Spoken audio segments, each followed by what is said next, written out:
Chapter 191. But after what had happened last night, he truly didn't have the confidence to do such a thing. And now that the safety of the capital was in danger, he couldn't use violence to suppress the enemy. Otherwise, before Walla's army arrived, he would be thrown into chaos. After all, the emperor had spent a great deal of money to ask Yang Chendong to hire these mercenaries, so there could be no problems at this time. Otherwise, the defense of the capital would probably develop in the worst possible direction. And if Zhu Qiyu lost the capital, he would essentially lose the throne. In the south, there was still Ying Zong keeping an eye on this place. If there was a chance to deal a heavy blow to the throne, Ying Zong probably wouldn't show any mercy. If Zhu Qiyu was no longer the emperor, what was a great eunuch like him? When the time came, many people would probably try to capture him and bring him to Ying Zong to claim credit. Even if it was for her own sake, Jin Ying still had to warn Zhu Qiyu. Even though she knew that he was currently in a bad mood, she still had to say what needed to be said. Your Majesty, a lack of forbearance in small matters will spoil great plans. We've already spent 10 million taels of silver, so we don't mind spending another 500,000 taels. As long as Your Majesty agrees, I can privately resolve this problem and do my best to prevent this matter from spreading. What does Your Majesty think? Jin Ying wanted to ask Zhu Qiyu to back down. As soon as she said this, as the emperor of a country, of course he was displeased. He kept a straight face and didn't say yes or no. Zhu Qiyu truly didn't want to lower his head. This was the dignity of a country, not just a matter of 500,000 taels of silver. With his hands behind his back, Zhu Qiyu stood up from the table and walked to the window, looking into the distance. Although all he could see were tall and majestic palaces, it didn't stop him from expressing his feelings. He was very angry. Jin Ying couldn't help but panic at Zhu Qiyu's cold attitude. Your Majesty, this matter can't wait any longer. Please reconsider. The embroidered uniform guard had been the cause of this incident. If the mercenaries were allowed to leave and the capital was lost, all the blame would fall on the head eunuch. He would be the second Wang Zhen, and even the history books would record him as a sinner for all eternity. Therefore, in Jin Ying's heart, even if the mercenaries wanted to leave, it could not be because of the brocade guard. At this moment he really regretted what he did last night. Jin Ying's pleas didn't get any response from Zhu Qiyu. He didn't even turn his head. It was as if he hadn't heard anything. What should we do? Jin Ying was very anxious, but as an official, there was nothing he could do about the emperor's attitude. All he could do was sigh in his heart. Reporting. Just as Jin Ying was feeling helpless and Zhu Qiyu was speechless, another chief eunuch, Ru Zhu, arrived outside the palace. As soon as he appeared, he knelt on the ground with a panicked expression, his body trembling slightly. Ru Zhu had only been a court eunuch in Dai Zong's time and hadn't been particularly outstanding. After Jin Ying took the throne, this man had quickly been promoted to supervising eunuch of the Imperial Horse Directorate, a position that had been guaranteed by the dead monk Qian. He was primarily responsible for communicating with the Bureau of Military Personnel and was in charge of military affairs. Jin Ying was standing at the gate. When he saw that it was Ru Zhu, he instinctively believed that the matter had gotten out of hand and that LV Gui had not received the decree and was not willing to pay, so the mercenaries were preparing to leave the capital. When he thought of this possibility, his face paled. Is there something important? There is. The Bureau of Military Personnel has just received news from scouts that the vanguard of the Walla army is less than 150 li from the capital. Tomorrow they will appear at the walls of the capital. As Ru Zhu spoke, he raised his head, revealing a panicked expression. What? Repeat that for us. Zhu Qiyu, who had been facing away from the gate, finally turned around. Not only that, he quickly walked over to Ru Zhu, who was still kneeling on the ground. When Ru Zhu saw that the emperor was asking, he didn't dare to hesitate and immediately replied, reporting to Your Majesty, the Bureau of Military Personnel has sent news that the vanguard of the Walla army, 10,000 cavalry, is heading toward the capital. They are less than 150 li from here and will arrive at the city gates tomorrow. So fast. Hearing that the Walla cavalry would arrive at the city gates tomorrow, Zhu Qiyu's face became serious and panicked. The other party was an elite cavalry. Although there were only 10,000 of them, the 10,000 ordinary soldiers in the city couldn't compare to them. Although there wasn't much difference in numbers, more than half of the Great Ming Dynasty's elites had been lost in the Battle of the Tumu Fortress. Later on, when Admiral Shi Heng led the troops to battle, he had taken the remaining elites with him. Now there was only a second-rate army left in the city. How could they stop the Walla army? Thinking that the Walla army would be at the foot of the capital tomorrow and that they might charge into the capital tomorrow, his position as emperor might come to an end, he couldn't help but stagger a few steps and his body became unstable. Jin Ying reacted quickly and quickly reached out to support Zhu Qiu, who was 30 years younger than her, and asked with concern, "Your Majesty, are you all right?" "Jin is fine. Beloved subject, the enemy's cavalry is about to arrive. What can we do?" Zhu Qiu no longer had the stern look on his face. In exchange he was panicking and lost his mind. It had to be said that Zhu Qiu was miserable enough. He wasn't even 22 years old, but under the urging of his officials he had taken over a mess in this chaotic world. Then accidents happened again and again. He who hadn't fully grasped the imperial power was like a small boat in the ocean that could be swallowed by the waves at any time. How could he not be nervous and afraid? "Your Majesty, it's fine. Don't we still have the mercenaries? Moreover, the loyal Marquis has already taken charge of guarding the capital. It's time for them to show their loyalty to the country," Jin Ying advised as she supported Zhu Qiu. Right, there's still the loyal Marquis and the mercenaries. How about this? Immediately take out 500,000 taels of silver from the national treasury to the loyal Marquis and the mercenaries. But remember, last night's incident was the embroidered uniform guard acting on their own. It has nothing to do with us. This silver can only be considered what the embroidered uniform guard owes us. In this dire situation, Zhu Qiu finally relented, but he did not forget the dignity of the sovereign of a country. Jin Ying also knew that in this situation, this was not the time to haggle over the 500,000 taels of silver, so she immediately agreed. "Your Majesty, be at ease. This subject will handle this matter and will definitely handle it beautifully. I will not lose face and decorum for the imperial household." Good. With beloved subject handling matters we are at ease. "Quickly go and handle it," Zhu Qiu said with a hint of anxiety. At this moment, all his hopes were placed on Yang Chendong and the mercenaries he had spent a fortune to hire. The Yamen of the Embroidered Uniform Guard. LV Gui was currently drinking tea with Yang Chendong. The two of them did not communicate much, but in their hearts, they both knew that they were waiting for news from the imperial palace. After all, this involved 500,000 taels of silver and the imperial household's face. The final decision still needed the emperor's decree. Yang Chendong, who was sipping his tea unhurriedly, showed enough confidence at this moment. He insisted that Zhu Qiu would definitely give in. All of this came from the news he had received last night. The Walla's vanguard cavalry of 10,000 people was approaching the Great Ming Dynasty's capital. If nothing unexpected happened, they would arrive at the city tomorrow.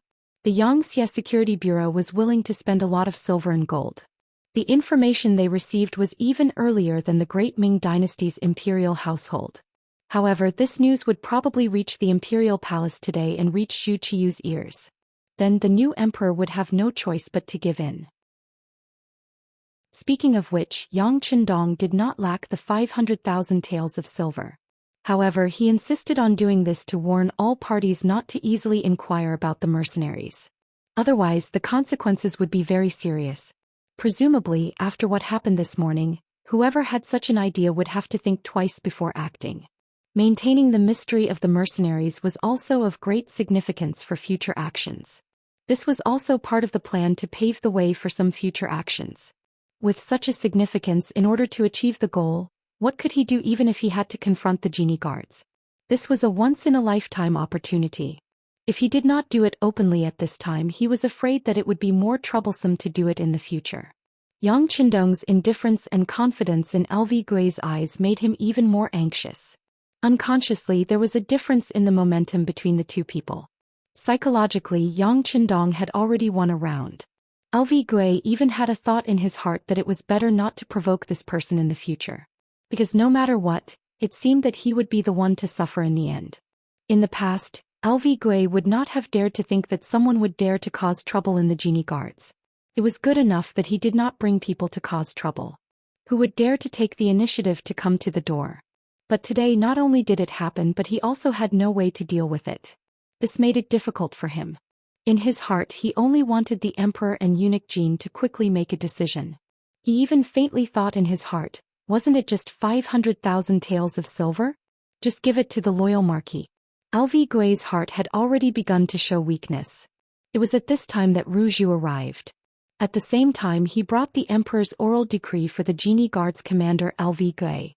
In the inner hall of the Genie Guards, LV Gui knelt to receive the imperial decree, appearing extremely respectful.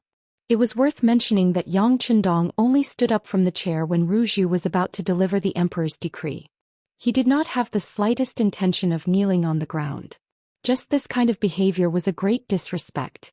Logically speaking, it was enough to arrest him. But at this time, whether it was the supervising eunuch Zhou or the Genie Guard's commander LV Gui, they cleverly pretended not to see. At this time it was not the time to have a dispute. Chapter 192. His Majesty's verbal decree. The Genie Guards acted recklessly and attracted the displeasure of the mercenaries, so they should be punished. But considering the national crisis, Zhen will remember this matter. As for the 500,000 taels, Zhen will withdraw it from the national treasury first. Later, Zhen will slowly deduct it from the Genie Guard's yamen.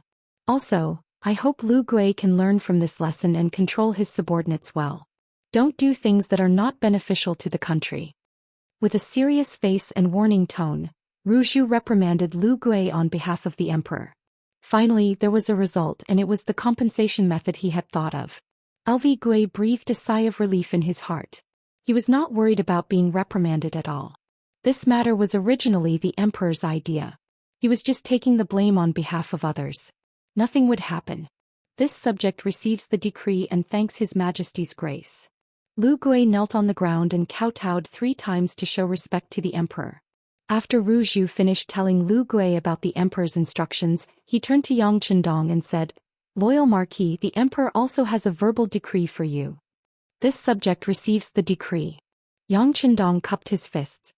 His face was very respectful, but the words he said were not respectful at all. Asking the envoy to pass on my behalf.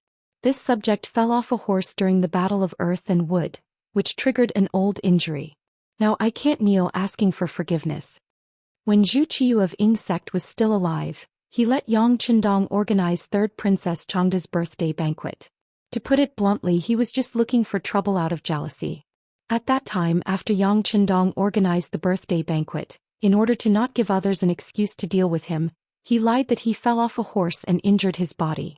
Now he said that he fell off a horse during the Battle of Earth and Wood, which triggered an old injury so he couldn't kneel. Speaking of which, it was a coincidence. But he didn't think about it. The current Yang Chendong wasn't even 20 years old.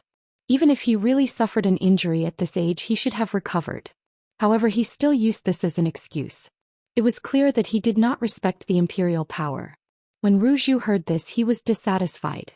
However, considering that it was time to put the other party in an important position, if he haggled over such a small matter and delayed the important matter, the gains would not make up for the losses.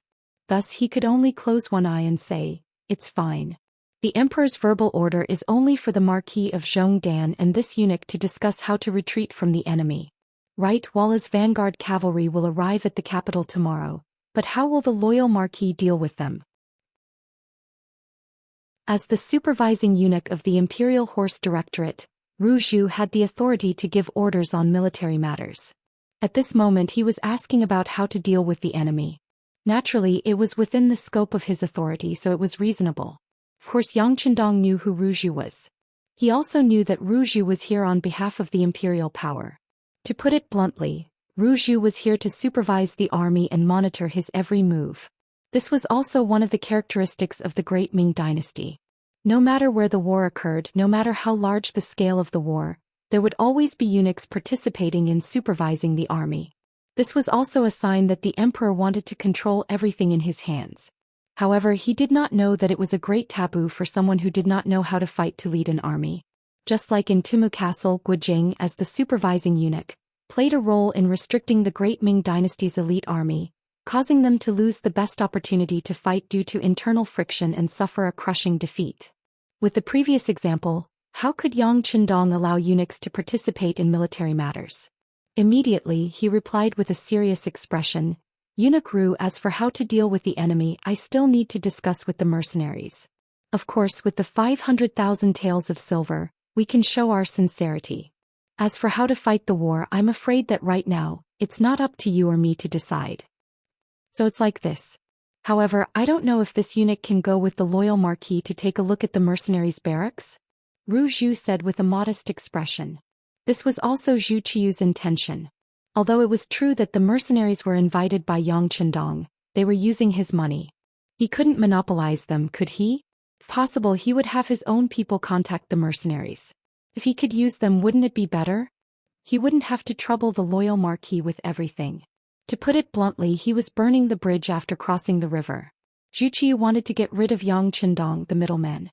Among the people, this was called forgetting one's mother after getting a wife. How could Yang Chendong not see through this little trick? No one knew that the mercenaries were actually the new Xianxia army under his command. The only reason he didn't reveal this relationship was because the timing wasn't right. As for people wanting to take advantage of the cold front, he wasn't worried at all. It was simply a waste of wax for a blind man to light a lamp. Because it wasn't time to reveal this relationship, Yang Chendong wouldn't make any decisions on behalf of the mercenaries. Instead, he said to Ru Zhu with a smile, Eunuch Ru wants to go to the mercenaries' barracks to take a look. Marquis naturally welcomes you. However, I can't make the decision on their side. If something unpleasant happens, I hope that Eunuch Ru won't be angry. Hearing that Yang Chendong allowed it, Ru Zhu's face was immediately filled with joy. As long as this person didn't obstruct him, he was confident that he could make friends with the mercenaries. After all, the other party came to make money. Whose money wasn't money? He had the emperor as his backing and the national treasury's silver as his backing.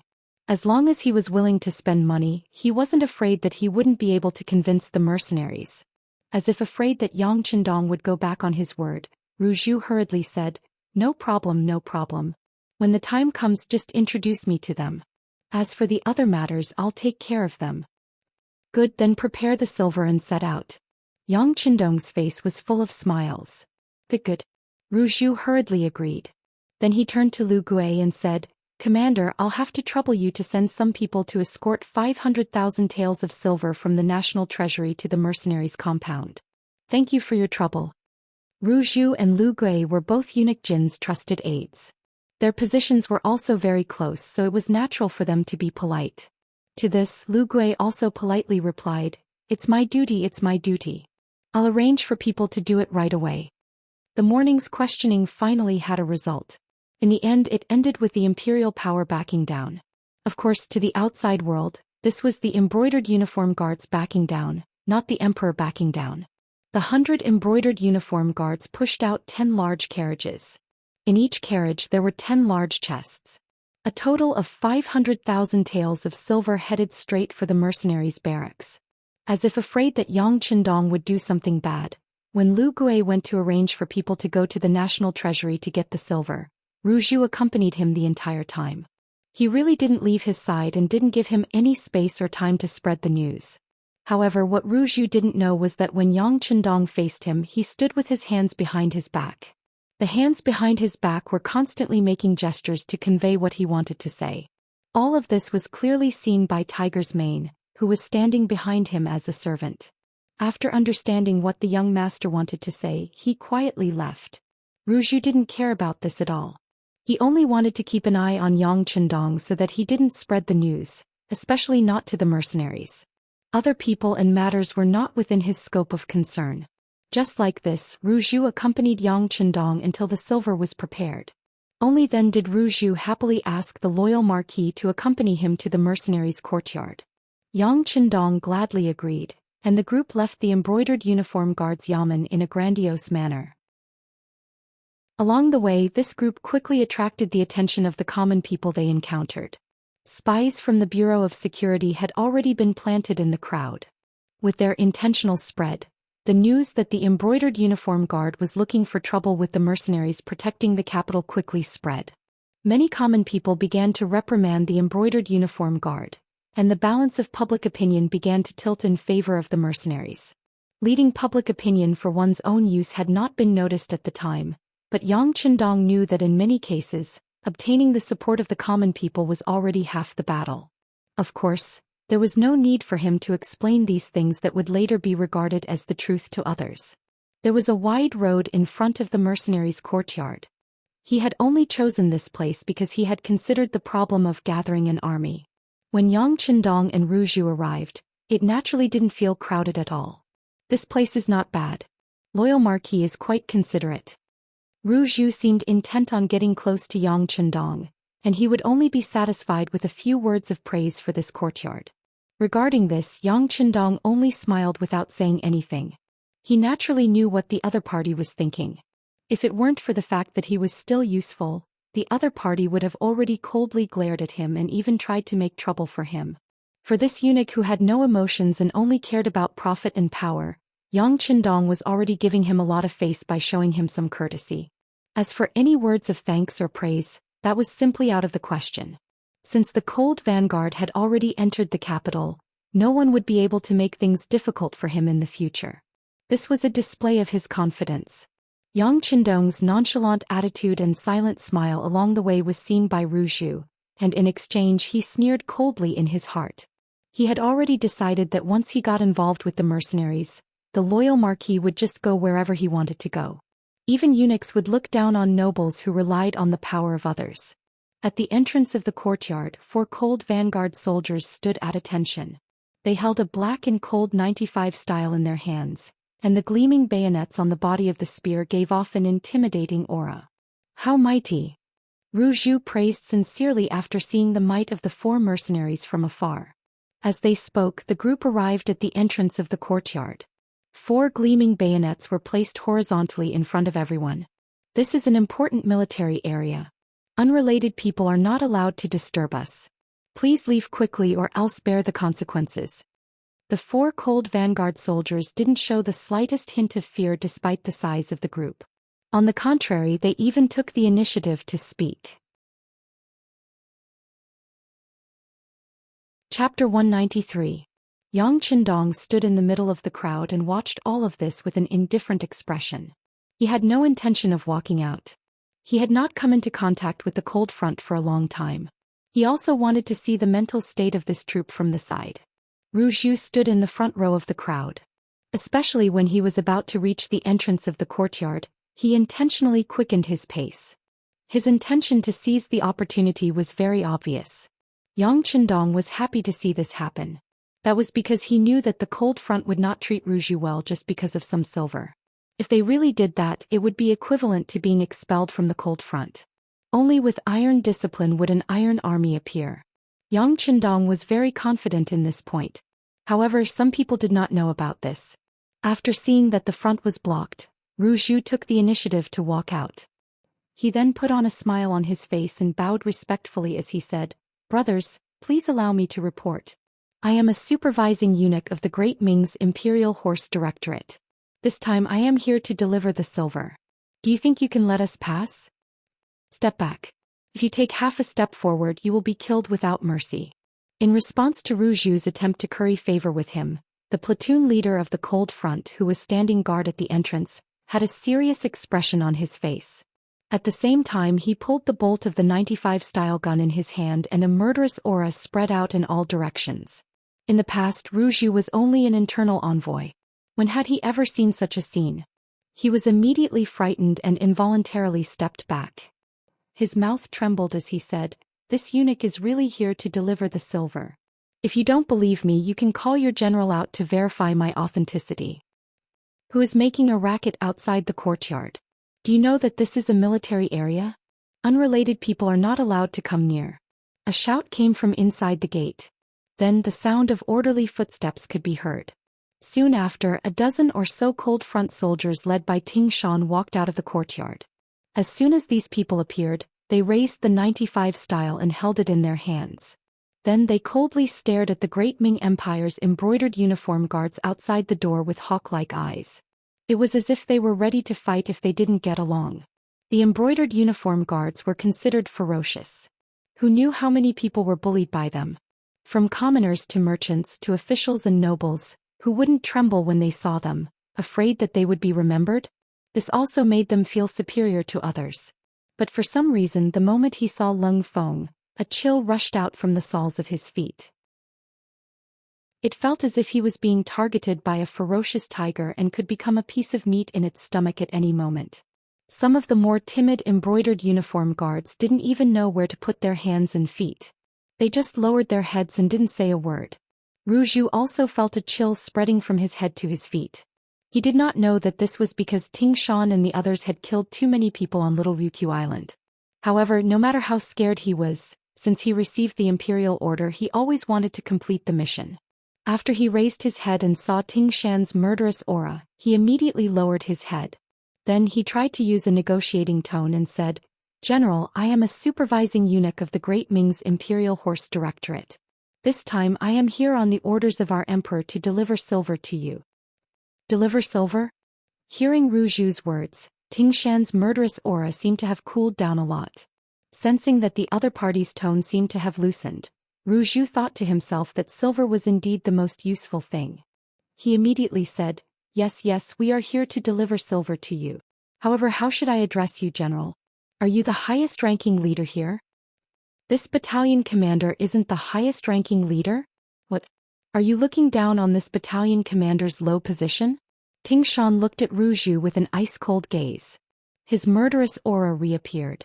Zhu only asked about the other party's identity and position because he wanted to get to know the other party's higher-ups in the shortest time possible and establish a good relationship with them.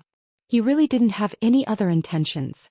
However, after being reminded by Xian and thinking about his previous behavior, he seemed to be a little too impatient. For a moment, Zhu regretted his impatient actions. He opened his mouth and said, No, this general misunderstood. This eunuch didn't mean that. Leave your money and get out of here." Xian had no intention of listening to Zhu's explanation. He seemed to have been angered by Zhu's words. At this moment he waved his hand and looked like he was going to chase them away. "Leave your silver and scram." This was completely different from what Zhu had imagined. For a moment he couldn't accept it. "General, shouldn't you call your leader over and discuss this?" Bang, bang, bang, bang. A series of gunshots rang out, and the tiles on the roof of the house opposite the courtyard were broken into countless pieces. Then the tiles fell from above, raising waves of dust. Xian opened fire. This was how he answered Zhu's question. Facts speak louder than words.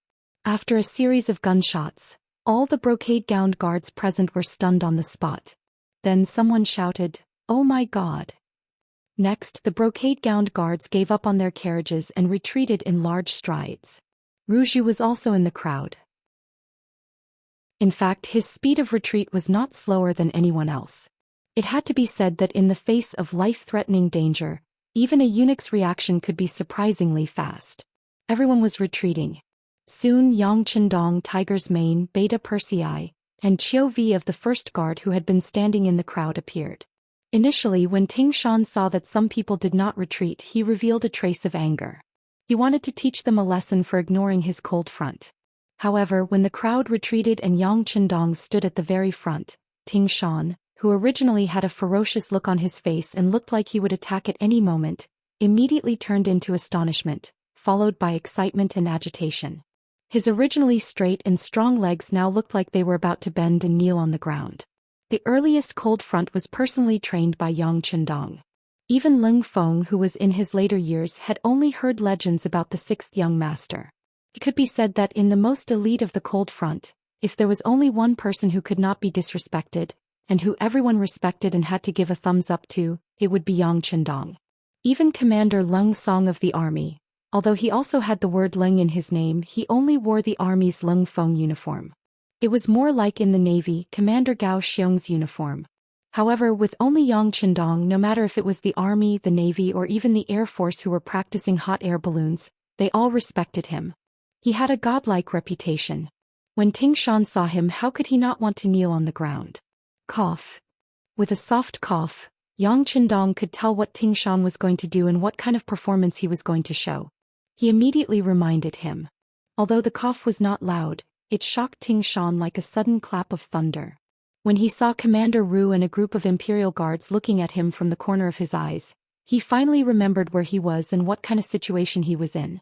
Xian forcefully put away his thoughts of kneeling and bowing to Yang Chendong. Then he made a gesture of inviting him in. Following Xian's action, All the cold front soldiers standing on both sides of him straightened their bodies as if they were soldiers waiting for the king to inspect them. Some of these cold front soldiers were personally trained by Yang Chendong, some of their military ranks were taught by the sixth young master, and some of them did not know Yang Chendong. However, this did not stop them from expressing their respect for the young master. He really wanted to say something to these brothers, even if it was just to pat them on the shoulder and give them some encouragement. However, Yang Chendong knew that this was not the time to do this. If he appeared too close to the mercenaries, it would be hard to avoid suspicion. This would not be beneficial to his next plan. With his back facing Commander Ru and the others, Yang Chendong could only smile at these cold front soldiers. However, this smile was like the sun in the cold winter, making these brothers feel a warmth from the bottom of their hearts. At this moment their hearts were beating rapidly. This was the godlike sixth young master and he was smiling at them? With this experience, they would be able to brag about it for a while when they returned to Crimson City. Ting Shan also suppressed the excitement in his heart.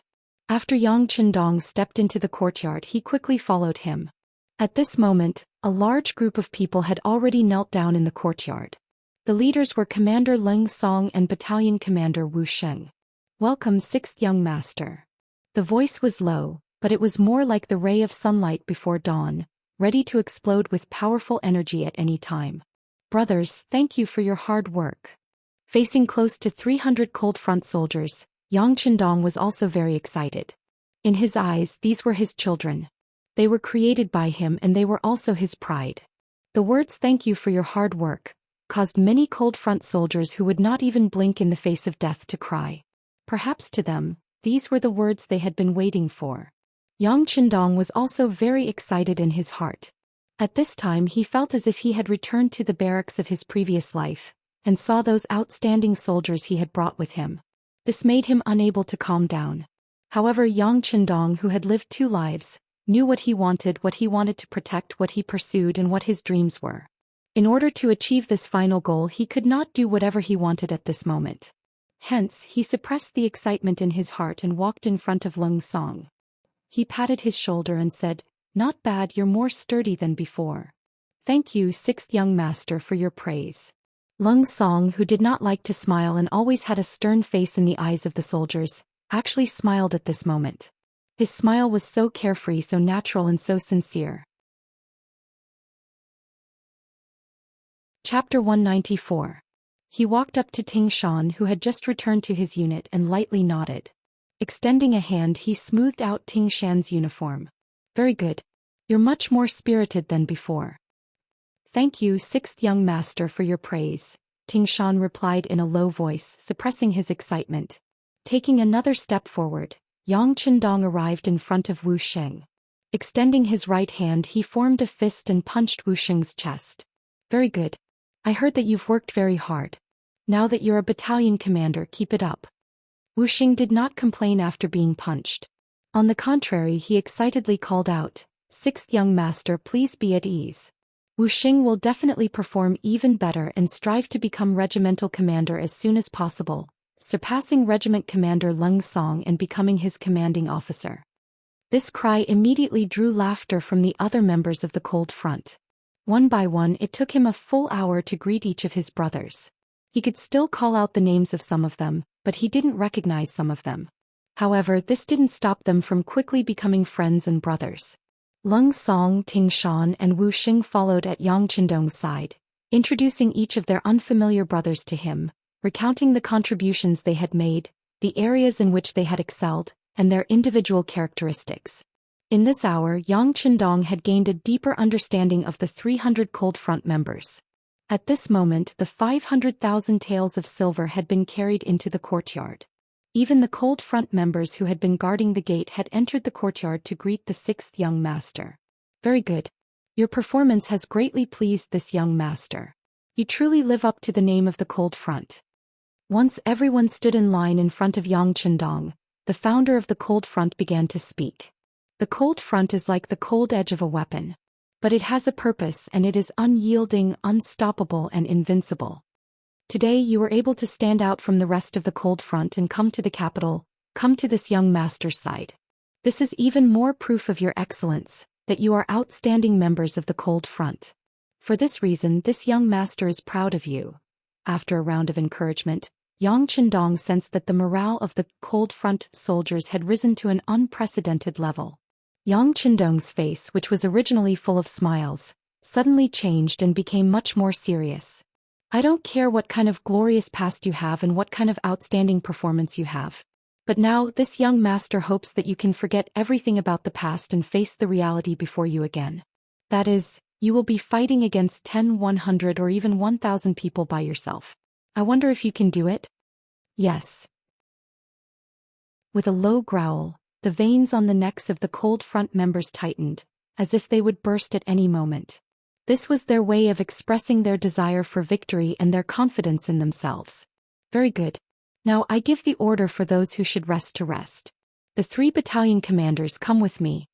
Yang Qindong knew that tomorrow's battle would descend, so in order for the soldiers to face the enemy with full energy and vigor, he gave the order for them to rest. With the order to disperse, the 300 Cold Front members left in an orderly fashion. There was not the slightest bit of panic in the process. This was the performance of a true elite force. From this, one could see that the great effort Yang Qindong had put into training them in formation had been effective. Leng Song, Ting Shan, and Wu Xing followed Yang Qindong to a secret room deep within the courtyard. Qiu Vi led a group of guards to search the place.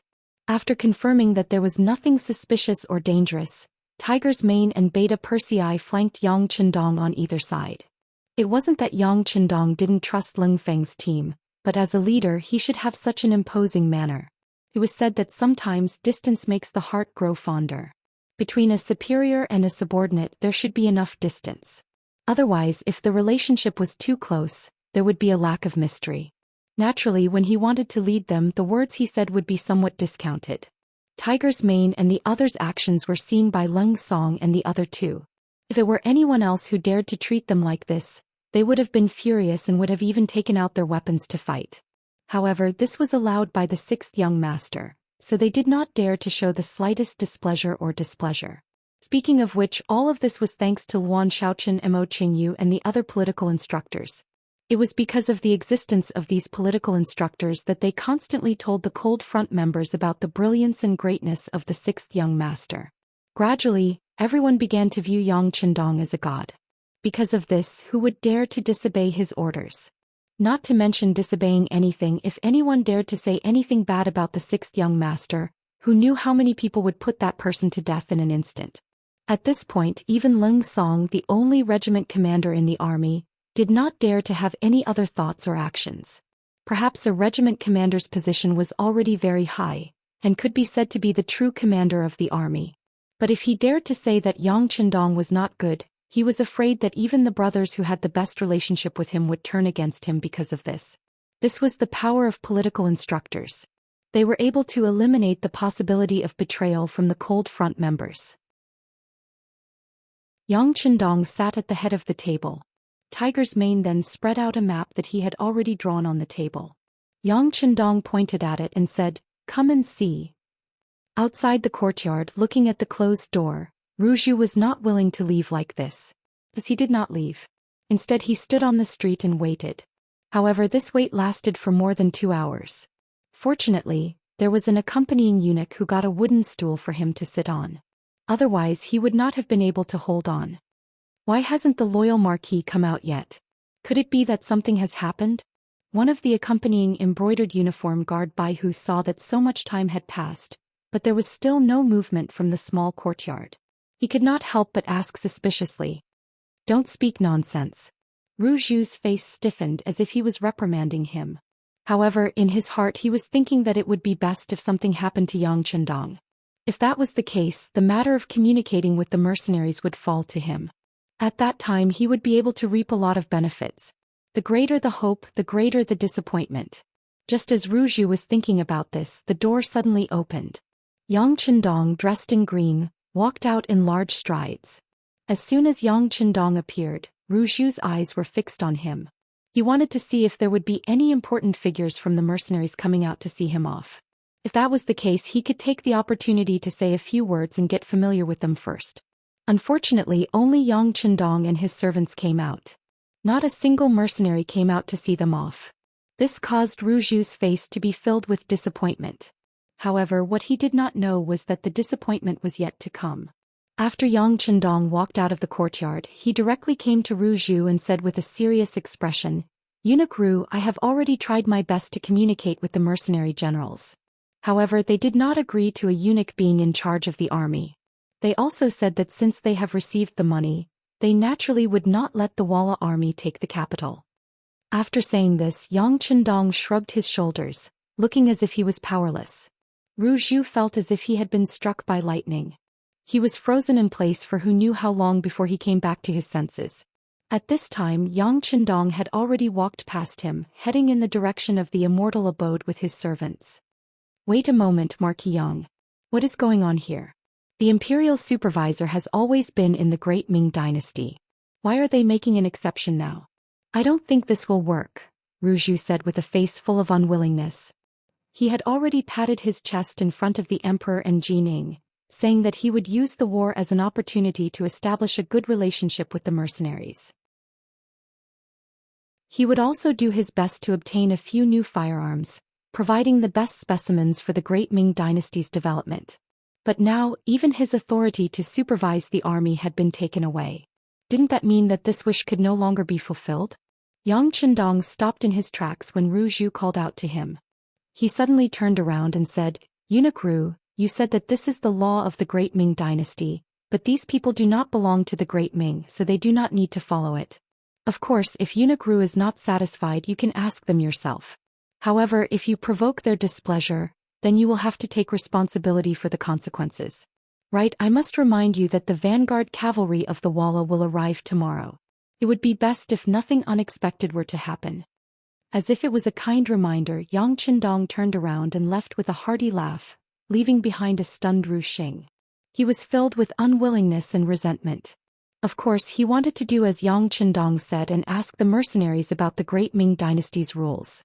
However, after the embroidered uniform guard's reckless actions last night, he didn't dare to do that again. What if he really angered them and they demanded money again? He had already paid 500,000 taels. He had already lost face once. Was he going to lose face a second time? AI. Ruju let out a long sigh.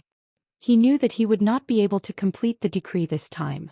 He really didn't know that the emperor would be so furious after finding out about this. It seemed that he still needed to greet eunuch Jining and protect his current position first. As for forming a good relationship with the mercenaries once the war started, it wouldn't end in a day or two. When the time came, an opportunity should appear. Putting aside the fact that Ruju went to the palace to find Jining and reported what happened to the emperor, it caused Zhu Qiu to be extremely angry. The news quickly spread in the city that the 10,000 elite vanguard cavalry of the Walla would arrive in the capital tomorrow. When the news came out, the entire city was terrified. Some people began to pack their bags and prepare to leave the capital. Some cowards who had nowhere else to go began to pray at home, hoping that the Great Ming dynasty's army could win a battle and defeat the wolves of the Walla. Chapter 195. The capital, which had just regained its peace due to the low price of rice, was once again bustling with activity. In the Immortal abode, the girls were also affected. They all came over to ask Yang Chendong, who was practicing calligraphy, what was going on outside. Why was the commander still so calm when the battle was about to begin? Yang Chendong had unknowingly become obsessed with writing. In his last life, he had been running all over the place to complete missions. How could he possibly find the time to compose himself and write? Now that he finally had the time and opportunity, he naturally had to put in some effort. At the very least, when he inscribed words for someone in the future, they wouldn't look too bad. Sixth brother, sixth brother. A series of feminine voices came from outside the study. Yang Chendong, who was in the middle of writing, sighed softly. He knew that his plans to practice calligraphy today had been dashed. He only had 4 women and it was already so lively. He really didn't know what it would be like with the addition of other women in the future. At this moment, Yang Chendong suddenly missed the old Yang clan residence in Jianing Manor. Back then he could really do whatever he wanted and no one would bother him. While Yang Chendong was still reminiscing about the old days, Hu Yen and the other 3 girls ran in. As soon as they saw Yang Chendong still holding the pen, they immediately surrounded him and for a while they kept asking him questions. Yang Chendong couldn't tell who was asking what, but he had a rough idea of what was going on. The four women all wanted to know if they could defeat the Walla cavalry tomorrow. That was the cavalry that had defeated Ying Zong and Shi Heng. They were all worried for Yang Chendong. Well, while your husband knows what you are worried about. How about this? Tomorrow all of you will put on makeup and go to the battlefield with Lu Lang. What do you think? Yang Chendong suddenly raised his voice and said something that shocked the four women. Since ancient times, it had been an ironclad rule that men should fight on the battlefield and women should stay at home. Apart from Hua Mulan and the female generals of the Yang clan, very few women were allowed to fight on the battlefield. However, Yang Chendong just had to make this request. How could these women not be shocked? Lu Lang, are you okay? Can we go to the battlefield too? Hu Yan's face was filled with disbelief. At the same time, her face was flushed red. Obviously, this proposal had touched her nerves and made her begin to yearn for it. Of course, I've already prepared your clothes. I borrowed them from the mercenaries and put them in your room. Take them and see if they fit you. Yang Chendong's eyes were as clear as a spring, and his face was full of love. When the four women heard this, they immediately ignored Yang Chendong and walked towards their rooms. After a short while, the four girls in camouflage uniforms returned to Yang Chendong. They were also in camouflage uniforms. When the four women wore the custom-made camouflage uniforms, their graceful figures were immediately highlighted. They actually had such a temperament and were so different from the rest. Hu Yan and the other two women looked at each other and chattered non-stop. Only Qiao Yin, who knew the truth, kept smiling. She knew that these clothes were not borrowed at all. They had already arranged for the garment factory in Crimson City to make them according to the women's figures. At that time, the concept of men being superior to women was very serious. Even the few men who loved their wives would be called a lioness from Hedong. Sometimes, these men had to worry about other people's opinions and do some things that hurt women. Only Yang Chendong really doted on his women. When he did things, he did not care about other people's opinions and thoughts. While the women were satisfied with the military uniform, they were even more satisfied with Yang Chendong's attitude towards them. This was what made them happy. Seeing the four women slowly calm down from their excitement, Yang Chendong smiled and said, "These clothes are not for you to wear for free. There is a mission." "There is a mission? What mission?" When Hu Yan and the other two women heard that there was a mission, their breathing became a lot more rapid. They even wondered if Lu Lang really wanted them to go to the battlefield. But what could they do without the strength to truss a chicken? The four women looked at him suspiciously. Yang Chendong chuckled and said, "What are you thinking? How can I be willing to let you fight the enemy? Your task is to record the most wonderful scene on the battlefield, then go back and edit it into a program for more people to watch, and completely spread the glorious image of Lu Lang." Yang Chendong said very arrogantly. Hu Yan and the other two women laughed. But after laughing, they felt deeply gratified. Since Lu Lang dared to let them walk around the battlefield, it was enough to show that he was full of confidence in this battle. In fact, this was the real reason why Yang Chendong wanted to take the women to the battlefield. If he wanted to make a program, he could have learned it from the soldiers who participated in the battle in the future. But he did not do that. Instead, he wanted to take them with him. He wanted to tell the women through this battle that the battlefield was not as dangerous as they imagined. At least on the battlefield with him, Yang Chendong, they could still be very relaxed. After tomorrow's battle, when Yang Chendong went out to lead troops to battle in the future, the women would not have to be so worried and afraid at home. The four girls left in high spirits. From the looks of it, it was clear that they were going to wear the new military uniforms and walk around the Yangjia village for everyone to see. They were going to receive some envious gazes. Yang Chendong stayed in the study, discussing something with Tiger's Man and Yang San about tomorrow's battle. "Yang San, is your security bureau ready for tomorrow's battle?" Looking at the actual leader of the security bureau, Yang Chendong's tone had a trace of concern and comfort. "Young master, please rest assured that everything is ready. I promise not to let irrelevant people near the gate." Yang San replied respectfully and confidently. "Very good, this battle must be fought with a sense of mystery. You all remember, as an opponent, the less they know about your methods, the more they will be afraid of you. What we need to do is to form and maintain this sense of mystery to the greatest extent, so that the opponent can't figure out what to do." After saying this to Yang San, he said to Tiger's Man, Tell butler Yang Ning to pay attention to the security situation of the Yang family village. Presumably, some people who can't find out about the mercenaries will have their eyes on the Yang family village. These few days, young master, I have to deal with the Walla army, so I don't have time to deal with the matters of the village. I will leave Dao Zhao's second guard team to protect the village. Yes, young master, I will inform Captain Dao Xiao in a while. However, I think that he will not be happy if he is not allowed to participate in the battle and is instead staying in the village. Tiger's man chuckled. Dao Xiao would definitely feel very wronged if he was not allowed to participate in the battle.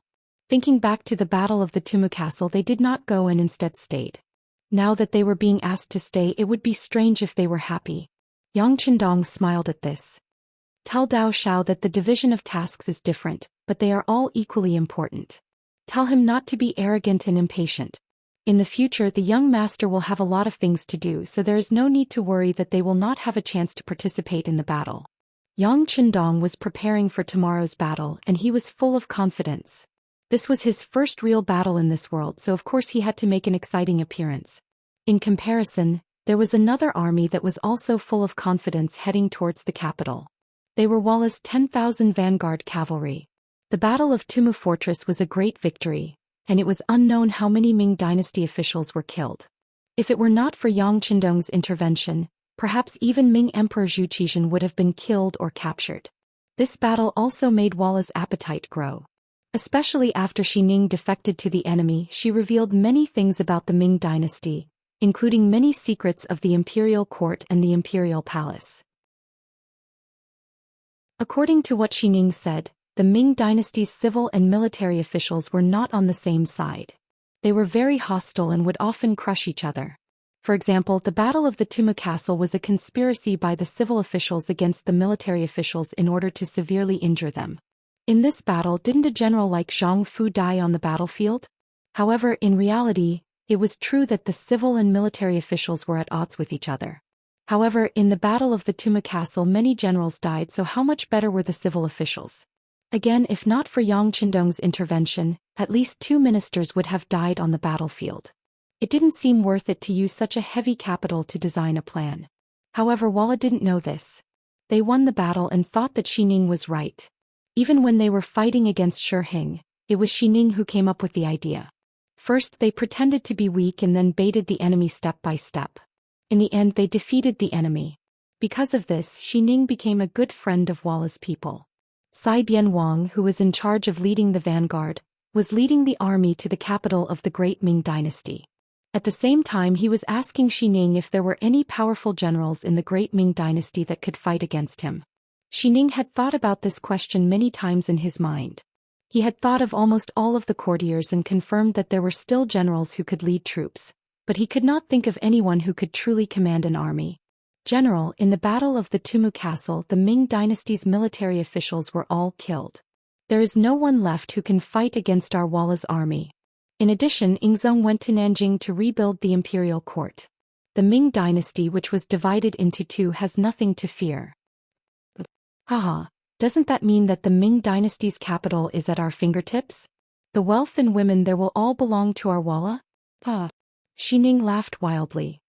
He was imagining beautiful women in his arms, delicious food in his mouth, and piles of gold and silver. Xi Ning looked down on the Xi Ning who only thought about wealth and women.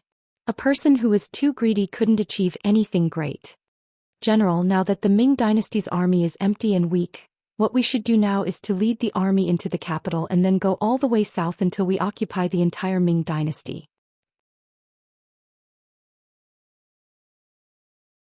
Chapter 196.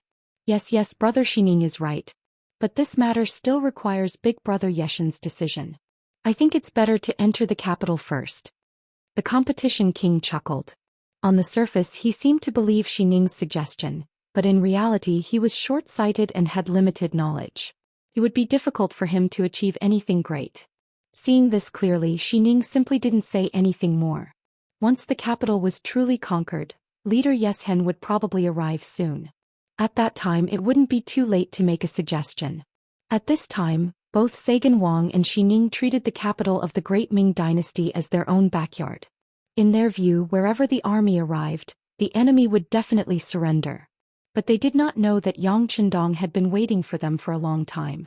Another day the sun slowly rose from the east. With the arrival of a new day the capital was extremely quiet. Because of the fear of war, those who could leave had basically left. Those who stayed behind were those who didn't want to leave for various reasons. In Yang Qindong's words, those who stayed behind had a stable mentality. Even if the war started, they wouldn't easily cause trouble. With no one causing trouble in the capital, Yang Qindong had less to worry about and he could focus on fighting the Tile army. Although he had the Xianxia's new army and the world's most advanced firearms, he still had too few people. Including the 100 cold vanguards led by Xiao Feng, they only had 400 people. Facing an enemy dozens of times their number, they couldn't be careless. War had always been a very serious matter and it was also the easiest thing to change. A careless mistake or a problem in a link could directly change the outcome. Of course, Yang Qindong was still very confident in the Xianxia's new army's cold vanguards. They were forbidden from doing anything, so there wouldn't be any problems. What he was worried about was the 10,000 city defense army that the emperor had given him, including the 5,500 soldiers from the warden's office. These people were used to running amok in the city. Bullying ordinary people was not a problem, but when faced with the elite Walla cavalry, it was hard to say what the result would be. Even when they were fighting in a favorable battle, it was doubtful whether they could achieve complete victory. Thus, early in the morning, Yang Qindong had called over the 5 commanders and led them to the north gate of the capital, the Dishing Gate, to stand on the gate tower. Along with the 5 commanders there was a general called Yang Guang. He was originally the deputy commander. When Shi Heng, the commander, lost the battle and disappeared, he naturally became extremely important. Yang Guang was quite capable. More importantly, he had a good attitude. When he saw Yang Qindong, he would call him Marquis, then Marquis. He felt very close. Under his lead, Sun Tong and the other commanders also changed from calling him Yang Ho to Marquis.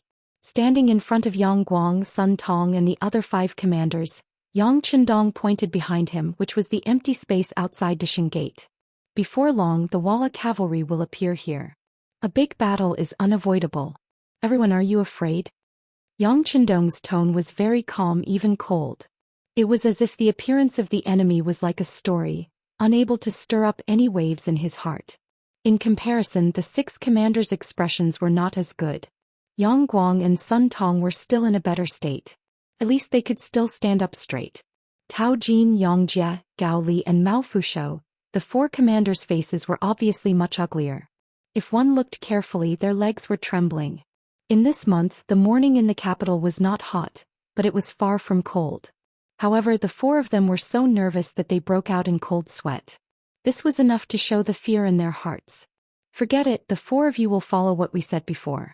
Each of you will lead 200 soldiers to maintain order in the city. But remember, before the enemy enters the city, there cannot be chaos in the capital. Otherwise, if there is a problem, the person who will be punished will be punished. Yang Qindong did not want Tao Jin and the other 3 to stay. Their presence was not only a good thing for the morale of the soldiers, it could also lead the other soldiers astray and make them feel afraid. Hearing that they did not have to face the Walla cavalry, Tao Jin and the other 3 heaved a sigh of relief. They clasped their fists and bowed to Yang Qindong before retreating from the tower. Only Yang Guang and Sun Tong were left. Yang Qindong said, "Vice Commander Yang, you are in charge of leading 5,000 cavalry to remain under the Dishing Gate. When the time comes when I give the order, lead the army out of the city in pursuit. Remember, without Marquis' order you are not to attack. Also, when you leave the city, do not go too far. 10 li is the limit. If you exceed this distance, immediately retreat. Do you understand?" Yang Guang, who was called out, was confused. From Yang Qindong's words, he was leading the cavalry out to chase after the enemy. Did he not need to fight a battle? If he did not fight, how could he be sure that the enemy would escape? If they did not escape, how could they chase after them? But while he was confused, military orders were like mountains. Yang Qindong was the commanding general personally appointed by Zhu Qiu. Since there was a military order, he only needed to follow it. "Yes, please rest assured, Marquis. I will definitely act according to your orders."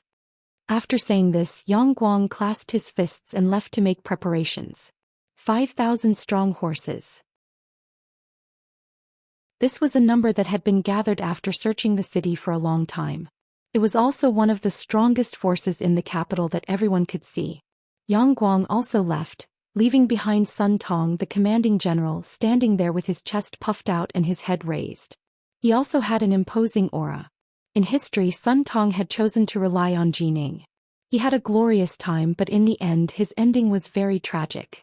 After understanding this part of history from the book, Yang Qindong realized that this person still had some ability. As long as he was guided well, he would become a good general.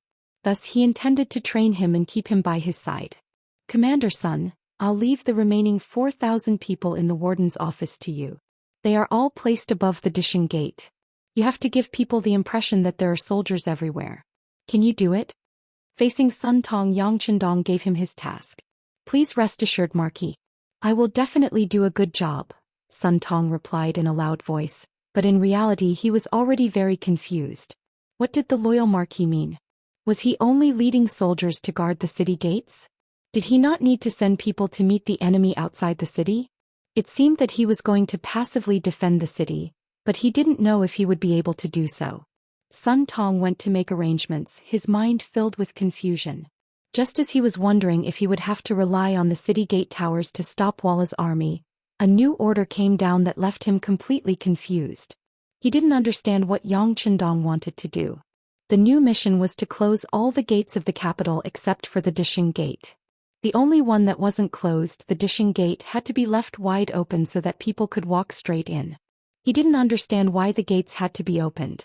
Wouldn't this be allowing Walla's army to enter? It had to be known that cavalry was most proficient in land attacks. If they defended the city gates, they might have a chance of winning. But if they opened the gates and let the people in, wouldn't that mean that they were giving up their advantage? This would only increase the difficulty of defending the city. Sun Tong, who couldn't understand, arranged for people to follow Yang Qindong's orders while ordering his trusted aide to inform eunuch Jin Ying in the palace. The wheels of history were so similar. In his previous life he had relied on Jin Ying, and in this life he was going to follow the same trend.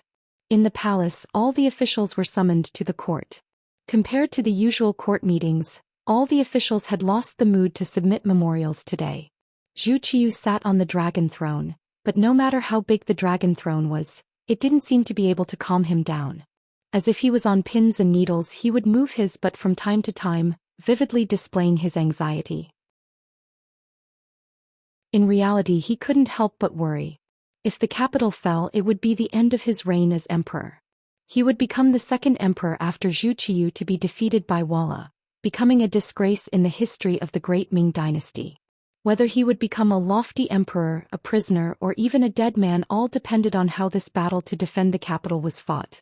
Unlike in history, Yu Qian, the assistant minister of the Bureau of Military Personnel, was no longer present. Under Yang Qindong's guidance, they did not engage in battle with Walla's army on the outskirts. After Shi Heng's defeat, all the pressure was focused on the Victory Gate. That place would decide the final outcome of this battle. Reporting. Just as Zhu Qiu's face was still filled with apprehension, the soldier sent by Sun Pao arrived outside the throne room. Enter the hall. Jin Ying, who was standing next to Zhu Qiu, was also concerned about the outcome of this battle. This time he didn't wait for the emperor to agree before shouting out orders. At this moment of life and death, no one was thinking about whether Jin Ying had overstepped her authority. Everyone was thinking about whether there would be a result in front of them. Was it a victory? Or had they lost? The soldier was allowed to enter, so he lowered his head and walked into the hall. Soon after, he dropped to his knees and loudly reported, "Marquis of Loyalty has ordered the Victory Gate to be opened. Deputy Commander Yang Guang has led 5,000 cavalry to lie in wait within the city. Commander Sun Tong has led 4,000 some soldiers to guard the gate tower of the Victory Gate." What?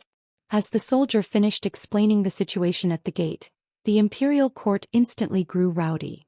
How could they possibly open the gate? The Walla cavalry are most skilled in charging formations. The tall walls are our only support. Abandoning the gate tower to defend is simply avoiding our advantage. Minister of War Yi Ming loudly proclaimed in order to show off his erudition. That's right, that's right. Marquis of Loyalty's actions are truly inappropriate. The other officials began to jeer. Enough. The Minister of Rights, Hu Chong, was so angry that his lips trembled as he roared when he saw that the imperial court had turned into a pot of porridge. They were actually acting like commoners on the street.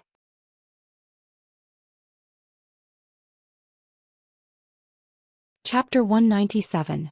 With this roar, all the officials focused their gazes on him. You are all important officials of the court, yet you are throwing yourselves into chaos like commoners. Where is your decency? Hu Xiao raised his beard and loudly questioned the officials.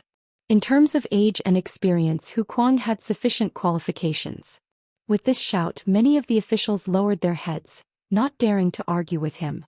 But there were also those who did not fear Hu Xiao, such as the Minister of War Yi Ming, who stepped forward with his ceremonial tablet. Minister Hu, could it be that just because Yang Qindong is your grandson-in-law, you are protecting him like this? The Minister of Works, Shi Pu, also stepped forward and said, Minister Hu, now is not the time to be thinking about family ties. That's right. When the country is in danger, we should consider the big picture and put family ties aside. The new Minister of Revenue, Jin Lian, also stepped forward and criticized Hu Xiao. After attending court for so many years, Hu Xiao had rarely been attacked by 3 ministers at once. But in the face of this situation, he had no intention of backing down. Instead, he looked at the 3 of them and said with disdain, "Oh? So the 3 of you should know how to fight, right? If that's the case, why didn't you step forward to shoulder the heavy burden when His Majesty was selecting great generals?" The Minister of War Yi Ming blushed at Hu Xiao's words. He knew that he was the one who should step forward to shoulder the burden, but he did not have the confidence to do so. Now that Hu Xiao had said this, he was clearly attacking him. Minister Hu, we are talking about the matter of the Victory Gate opening without attacking. Please don't change the topic, okay? Could it be that Yang Qindong has already surrendered to the Walla, and as his grandfather you will also benefit from it? Is that why you are speaking up for him? Yi Ming's attack touched on what everyone was most worried about. For a moment, the expressions of many officials changed. Even Zhu Qiu, who sat on the dragon throne, turned ghastly pale. If what Minister Yi Ming said was true, then wasn't he handing the capital over to the enemy? Minister Yi, please conduct yourself with dignity. Seeing that the emperor and all the ministers were moved by Yi Ming's words, Hu Xiao roared with a face full of anger. Does Minister Yi have any evidence for what he said? Evidence? Of course not, but why is the city gate open? Yi Ming couldn't help but gloat when he saw Hu Xiao getting angry. Originally, he wasn't even a third-rank official, but because of Zhu Qiu's appreciation he was given the position of Minister of War and became a second-rank official of the Great Ming dynasty. But even so, he knew that some of the more experienced old officials still didn't like him. Now he could say that Minister Hu was speechless. In the future, no one would dare to look down on him in court. Hu Xiao was an old official of several dynasties and had seen many storms. How could he be stumped by a new noble Yi Ming? Hearing that the other party had no evidence, he couldn't help but sneer and ask, "Since there is no evidence, Yi Daren's words just now are suspected of framing." The contempt in Hu Xiao's eyes was very obvious when he didn't even call him minister and changed to lord. Yi Ming's face immediately turned ugly when he heard Hu Xiao's words. But before he could think of a counterattack, Hu Xiao continued, "During this period of time, who doesn't know that the loyal marquis has bought a lot of property in the capital? Let me ask you, if he didn't have absolute confidence in defending the capital, why would he do this? This might be because he wants to calm the people. Besides, if he has already colluded with Walla, I believe that when the foreign race enters the capital, they won't touch his property, right?" Yi Ming didn't know how to answer the question, so he simply gauged the heart of a gentleman with the yardstick of a petty person. Ah, what a joke. This is simply your excessive conjecture. Presumably, the emperor and the officials already knew what kind of person Walla was. He was simply a group of insatiable people. Just think about it, how could they put away their greed for the sake of others when dealing with such a person? If the loyal marquis wants to be on good terms with Walla, he doesn't need to do this at all. Everyone, don't forget who saved Ingzong from Walla. If he wants to be on good terms with Walla, he doesn't need to do this at all. When Ingzong's name was mentioned, the ministers immediately sucked in a breath of cold air. Yes, if Yang Qindong was really such a traitor, he didn't need to do that at all. This reason instantly convinced many people, including acting sect master Zhu Qiu. The loyal marquis saved Ingzong's life, but he didn't go to Nanjing a while ago? I believe everyone can already understand his intentions. This time he's withstanding a huge amount of pressure to fight against a strong enemy. If we still don't trust him, wouldn't it be too disappointing? Hu Chang spoke as if he was fighting for justice for Yang Chendong. In fact, he was also very optimistic about his grandson-in-law. With Hu Zhao's words, the originally excited ministers quickly calmed down. Even Emperor Zhu Qiu was a lot more confident because of these words. He said in the court, "Yes, the loyal marquis is loyal to the great Ming. No one is allowed to say such words in the future. Now let us wait for the good news." Because of Hu Zhao's argument, the debate in the court was finally suppressed. Yang Chendong, who was still unaware of this, was standing on the tower of the Victory Gate at this moment, looking into the distance. He didn't know that Hu Xiao had helped him block the attacks of the ministers, so he could lead the army in the front line at ease. Of course, even without Hu Zhao's help, Yang Chendong wouldn't hand over his military power at this time. It would just cause a lot of trouble. Standing on the tower, the moment he put down the binoculars, he said with a smile to the 4 delicate women in camouflage clothing standing beside him, "You can see now, the Walla cavalry is here." But are they here? Where are they? Where are they? Hu Xiao and the other women were very excited at this moment. They each held the binoculars hanging around their necks and looked into the distance. Sure enough, there was a burst of smoke and dust, and the Walla cavalry was here. With the competition king as the leader and Xining as the guide, the 10,000 Walla cavalry were rapidly heading toward the capital of the Great Ming Dynasty. With so many people looking from a distance, it was really a spectacular sight. Seeing that they were less than 15 li away from the capital, the fast horse scouts in the front line rushed back and reported that the Victory Gate in the capital was wide open. The gate is wide open? What does this mean? The competition king was somewhat at a loss when he heard this news. Logically speaking, if the Great Ming army knew that he was coming, they would either defend the city to the death or flee like crazy. Why did they open the gate? This was inconsistent with the facts. Xining was also confused by this news. He had not been in the capital for so long, so he did not know what had happened here.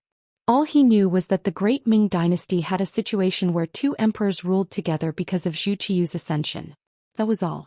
In Xining's opinion, having 2 emperors ruling together was a good thing. When the power was divided, it gave the Walla army a chance to break through. But now that the gate of the capital was wide open, he could not figure it out. Before he could figure out what was going on, the competition king had already asked him, "Brother Xining, why did the Great Ming Dynasty open the Victory Gate? Could it be that they want to surrender to us?" This, maybe. Xining did not know the reason, so he naturally did not dare to talk nonsense. He could only follow the competition king's words. Xining was just being polite. To put it bluntly, he did not have any ideas. But when the competition king heard his answer, he thought that he had guessed correctly. He was overjoyed and said, as expected. The Great Ming Dynasty's army is just a scoundrel. When they know that our elite cavalry is coming, they must be panicking. In order to save their lives, it is possible that they will take the initiative to surrender. In this case, order the army to speed up and try to enter the capital for lunch at noon." Hearing the order, the Walla cavalry was overjoyed and eager to go, but only Xining felt that things were not so simple. However, he really could not think of a reason to do so, so he could only follow the army to the Victory Gate. "They are coming straight to us." On the city gate tower, Hu Yan jumped and said. Then she realized that her performance was a little rude, so she immediately walked to Yang Chendong's side with a red face. Seeing Hu Yan showing such a cute side, Yang Chendong laughed. He was more proud that the Walla army was coming to the Victory Gate according to his plan, which was what made him happy. There were only 10,000 city defense soldiers and they were only a second-line army. Yang Chendong did not dare to have too much hope for them. But the capital of the Great Ming Dynasty was really too big. There were as many as 12 gates that could enter the city. How to concentrate the troops and lure the enemy to attack was the first thing to consider. In order to achieve this goal, Yang Chendong ordered the other 11 gates to be closed, and only the Victory Gate was opened. Now, it seemed that he had successfully attracted the enemy's troops. It was only a distance of 15 li. In just a few moments, Vala's mighty cavalry appeared outside the Victory Gate. It was truly an army of more than 10,000 soldiers. Coupled with the fact that they were cavalry, it gave people a sense of grandeur. This kind of battle formation also scared Hu Yan and the other girls. Everything they knew about war was just from hearing about it. They had never seen it like this.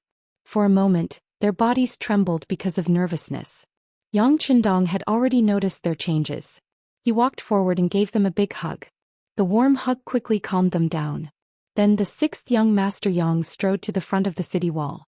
He looked down and saw Xining and the others coming out of the cavalry.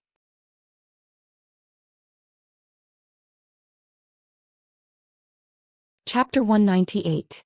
It was originally Xining's idea to take the initiative to come out.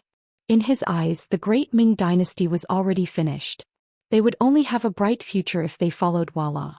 What he needed to do now was to perform well before everything was set in stone and gain more capital so that he could gain more benefits in the future. That was what he needed to do now. Therefore, when the army was 300 steps away from the gate, he took the initiative to ask to be the vanguard and talk to the great Ming Empire's garrison to see if they could enter the city without shedding any blood. For Xining's request, the king of competition naturally agreed. When the two armies met, there was already danger. If someone wanted to take the initiative to volunteer, how could he not agree? Therefore Xining came to the victory gate with 2 Walla cavalry soldiers who were protecting him. Xining, who was riding his horse, looked arrogant, but in fact he was very careful. This could be seen from the fact that he stopped when he was 180 steps away from the gate. He still cherished his life. At that time, the most advanced long-range weapons were firearms and strong bows. However, the effective range of a strong bow was generally about 160 steps. It would lose its original power if it was further away. As for firearms, although they could shoot that far away, they would definitely lose their accuracy. It could be said that 180 steps was a safe distance. Which general is on the gate tower? Can you come out and meet me? I am the vanguard of the Walla army, Xining. As soon as he arrived at the victory gate, Xining's unpleasant voice, which sounded like a male duck's throat, rushed straight to the top of the gate tower. Yang Chengwang was still dressed in cyan. After Xining shouted, Yang Chengwang walked to the gate tower unhurriedly and exposed his body completely. He looked down at Xining and cupped his fists. It turns out to be Eunuch Shi. I've been waiting here for a long time. The one who came out was actually Yang Qindong. Xining narrowed his eyes and looked up. Suddenly, a burst of anger rose from the bottom of his heart. His younger brother Shi Sheng once had a conflict with Yang Qindong. Not long after that, his younger brother died while performing a mission. Although the report at that time said that his younger brother died because of excessive indulgence in sex with a prostitute called Sai Tianxian, he was unwilling to believe this fact. Shi Sheng could be said to be a veteran in the field of flowers. How could he make such a low-level mistake? His instincts told him that there was something fishy about this matter, and it was very likely that he had been harmed by his enemies. However, because her younger brother and she had offended too many people, it was not easy to find a target. However, he still secretly investigated. Before the results were out, Zhou Xian had already sent him to the battlefield, which led to the current situation. Back then, Yang Qindong was one of the people he suspected. Now that he suddenly saw this person reveal himself, how could he remain calm? At that moment he coldly snorted and said, I really can't believe it. Is there no one else in the great Ming dynasty? How could they let a brat greet the Walla's army? Xining's words clearly implied something, and also expressed her strong dissatisfaction with Yang Qindong. He said that the 6th young master Yang was too young to take on such a big responsibility. As soon as these words came out, Tiger's Mane and the others, as well as Hu Yan and the other girls, were immediately dissatisfied. As the person involved, Yang Qindong was not angry at this time. On the contrary, he said with a smile, Duke Shi, you flatter me. As the saying goes, the kind of person you are dealing with depends on the kind of person you are dealing with. Just like the Walla who doesn't know what's good for him and doesn't know how to repay kindness, the great Ming dynasty can send the young marquis to deal with him. Hu Yan and the other women covered their mouths and chuckled at his counterattack. First Xining looked down on Yang Qindong and then she was ridiculed. It was because the Walla was weak that the great Ming dynasty sent the young Marquis of Loyalty to greet him. The meaning was that the great Ming dynasty would send the kind of person you are. This is called equality. If you look down on Yang Qindong, then you are actually looking down on yourself. This was clearly Yang Qindong giving her a taste of her own medicine. Hu Yan and the other girls who had long known that Lu Lang's words were powerful, How could they not feel sad for Xining at this moment? There were not many people in the world who could win against their husband in a war of words. On the city tower, Yang Qindong's words of sarcasm and even abuse made Xining's face turn red and her eyes widen. But before she could make any counterattack, Yang Qindong continued, "Your body, hair and skin are from your parents. You don't dare to destroy the beginning of filial piety. If you castrate yourself, how will you have the face to see your parents and relatives when you go to the underworld? This is unfilial. Loyal to the country, you have received the kindness of the great Ming dynasty. You should be a person of the great Ming dynasty. Even if you die, you will be a ghost of the great Ming dynasty. However, in order to survive, you ran to the enemy. This is a cruel and unscrupulous act. This is disloyal. You bully the common people and are greedy. Your parents and family were once common people. Once you gained power, you bullied the weak. This is unbenevolent. For your own selfishness, you actually danced with the wolves and wanted to lead the war to the great Ming dynasty, making the common people homeless and living in misery. This is unrighteous. You are disloyal, unfilial, heartless and unrighteous people. I don't know how you have the face to live in this world." After a series of hearty and incessant curses, Xining's face became more and more unsightly. She felt as if the blood in her body seemed to be churning endlessly, and in the next moment she would spit it out. Xining's performance was seen by Yang Qindong, but he did not have the slightest intention of stopping. Instead, he raised his voice by a few decibels and continued to shout, "You are a thief. Heaven and earth are witnesses. You are the leader of the thieves." After shouting, Yang Qindong suddenly pointed at Xining with his right hand and said, "If the heavens have eyes, this child should die immediately. He can no longer cause trouble in the world." Boo!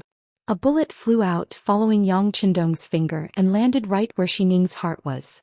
Xining, who was originally angry, only felt a pain in his chest and then he lost all feeling. With a plop, he fell from the horse to the ground. Everything happened too fast.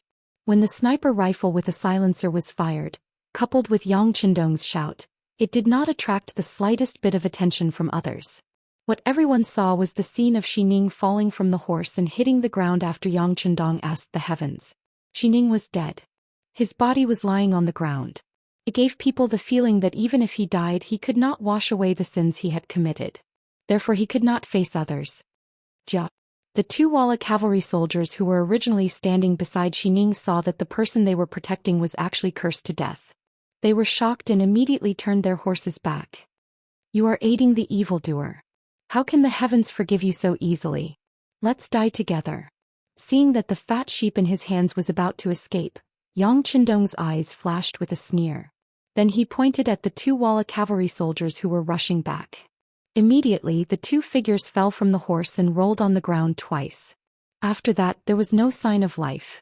With 3 finger strikes, 3 people died in succession. This shocking scene shocked everyone. At this time, whether it was the great Ming soldiers on the city tower or the Walla cavalry soldiers below the city, they all looked up at the sky. They seemed to be looking for the place where the gods were. The gods have shown themselves.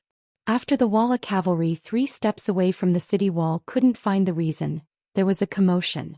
Many of the cavalry had already reached out and tightened the ropes of their horses. It seemed that they would retreat at any time. "Don't panic, don't panic." The leader of the cavalry was also surprised, but as the vanguard general he couldn't retreat like this. Otherwise, not only would he be punished by the military law, he was afraid that he would be ridiculed by the other generals when he returned. Under the loud roar, the Walla cavalry gradually calmed down. In order to stabilize the morale of the troops, the leader stretched out his waist and pulled out the scimitar. It seemed that he was ready to attack. "What? Don't you know how to retreat? If that's the case, then stay here." Yang Qindong, who was standing on the city tower, narrowed his eyes. He couldn't let the Walla cavalry charge. Otherwise, it was inevitable that there would be casualties in the chaos. He had to fight this battle beautifully. He couldn't afford any losses. Therefore, when he saw that the leader was about to pull out his scimitar, Yang Qindong pointed his right hand in the air. The leader, who had just raised his scimitar, twisted his body on the horse and fell to his death. Not good, the general fell off his horse. The leader was already shot in the forehead and couldn't be saved. A few of his soldiers wanted to get down from their horses to see what happened. On the city tower, Yang Qindong pointed his finger again. The 5 Walla cavalrymen who had just dismounted fell to the ground one by one and died. Ah, it's really a god. Run. Under the continuous deaths, the Walla cavalry was agitated by the scene in front of them. They were surrounded by a deep sense of fear. It was as if they were afraid that they would be the next one to be pointed at. The cavalrymen in the front row all turned their horses around. The Walla cavalry suddenly became chaotic. With the death of the leader, there was no commanding general and no unified military order. The consequences of this chaos were very serious. Yang Qindong, who was on the victory pavilion, had already predicted this moment. Seeing that the opportunity was here, he decisively said to Sun Tong, "Quick, order General Yang Guang to go out of the city and kill the enemy." Sun Tong was also stunned by Yang Qindong's continuous pointing. At this moment he also had a feeling that it was a god. He was so shocked that he would do whatever Yang Qindong said. He immediately agreed and went to pass on the order. Yang Guang, who was under the victory pavilion, saw the situation outside clearly through the hole in the city wall. He was so shocked that he forgot to chase after the enemy. It wasn't until Sun Tong ran to his side and loudly said that the loyal marquis had ordered to go out of the city and kill the enemy that he recovered. "All cavalrymen, listen to my order. Go out of the city and kill the enemy. Go out of the city and kill the enemy." Many of the soldiers saw Yang Qindong's godlike appearance and their morale was greatly shaken. One by one they waved their scimitars and rushed out of the city gate.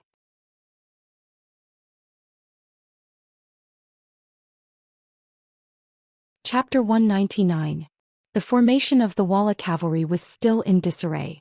When they saw countless great Ming cavalry rushing out of the city gates, they became even more flustered. Every single one of them turned on their horses and fled. However, their formation was already in a complete mess. How could they just run away like that? Before the great Ming cavalry could even reach them, they had already trampled over many of their own people. By the time the great Ming cavalry arrived, they were like the autumn wind sweeping away fallen leaves. They only cared about covering their heads and fleeing like rats. No one dared to fight against the great Ming cavalry. This was a one-sided battle. With the death of their general and the loss of their morale, the Walla cavalry was completely routed. In this kind of situation, how could they possibly be a match for the great Ming cavalry whose morale was at its peak? For a time, the situation on the battlefield was completely one-sided. Standing on top of the city gates of the Victory Gate, one could see the Walla cavalry being slaughtered. There were even some Walla cavalry soldiers kneeling on the ground and begging to surrender. The facts proved that there was no army that was undefeatable. As long as one used the right method, they could be defeated and surrendered. Yang Guang waved his large blade and led the charge. Just the number of Walla cavalry soldiers killed by him exceeded 7. Under his leadership, the majority of the great Ming cavalry also managed to kill a few. In the end, they were already 15 li away from the city gates. At this moment, Yang Guang suddenly remembered the words of the loyal marquis. He immediately stopped his horse and gave up on the pursuit. Instead, he turned around and began to clean up the battlefield. He. With the situation settled, Yang Qindong revealed a hearty smile. He was in a good mood as he waved at Hu Yen and the others. "Come, let's go back to the Immortal abode to eat. Let's go. Hu Yen and the others didn't show the slightest bit of fear. After seeing the brave side of their husband, the fear in their hearts had long flown beyond the highest heavens. "Marquis Yang, the war isn't over yet." Sun Tong saw that Yang Qindong was about to leave and hurriedly stood in front of him with a pleading expression. "Isn't today's war already over?" "Oh, that's right. You can also bring your subordinates to capture captives now. That's a great contribution. After we clean up the battlefield, we can report to the emperor. As for Marquis, he is a little tired and should go back and rest. When the main force of the Walla arrives, Marquis will appear." After saying this to Sun Tong, Yang Qindong and the 4 madams went back to the Victory Gate. Tiger's Mane, Beta Persei, and Chiu V's first guard team protected him as they gradually disappeared from Sun Tong's sight. Seeing Yang Qindong leave in such a carefree manner, Sun Tong felt a little regretful. He regretted that he did not seize the opportunity to associate with the loyal marquis, and regretted that he sent the information that the city gates were wide open to the emperor. Since the deed had already been done, he could only think of a way to make up for it in the future. As for now, of course, he had to lead the troops to capture the captives. Just as Yang Chendong had said, this was a great contribution. Normally they wouldn't even encounter it, so how could they let it go now that they had encountered it? Sun Tong rushed down the tower with more than 4,000 people and rushed to the front of the Walla cavalry who were kneeling on the ground.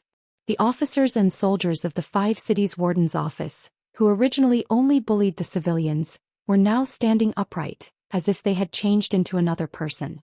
After an hour, the battlefield was cleaned up, and the battle report was also summarized. In one battle, more than 2,000 enemies were killed and more than 5,000 were captured. Yang Chendong's debut finally ended with a great victory. Because Sun Tong was focused on snatching military merits, the throne room did not receive the news immediately. Zhu Xian and the ministers were together, waiting for the battle report with a nervous expression. From time to time, the ministers would prick up their ears to listen to the movements outside. However, everything was as usual and they did not hear any sounds of fighting coming from the city. Since there was no movement, it was good news.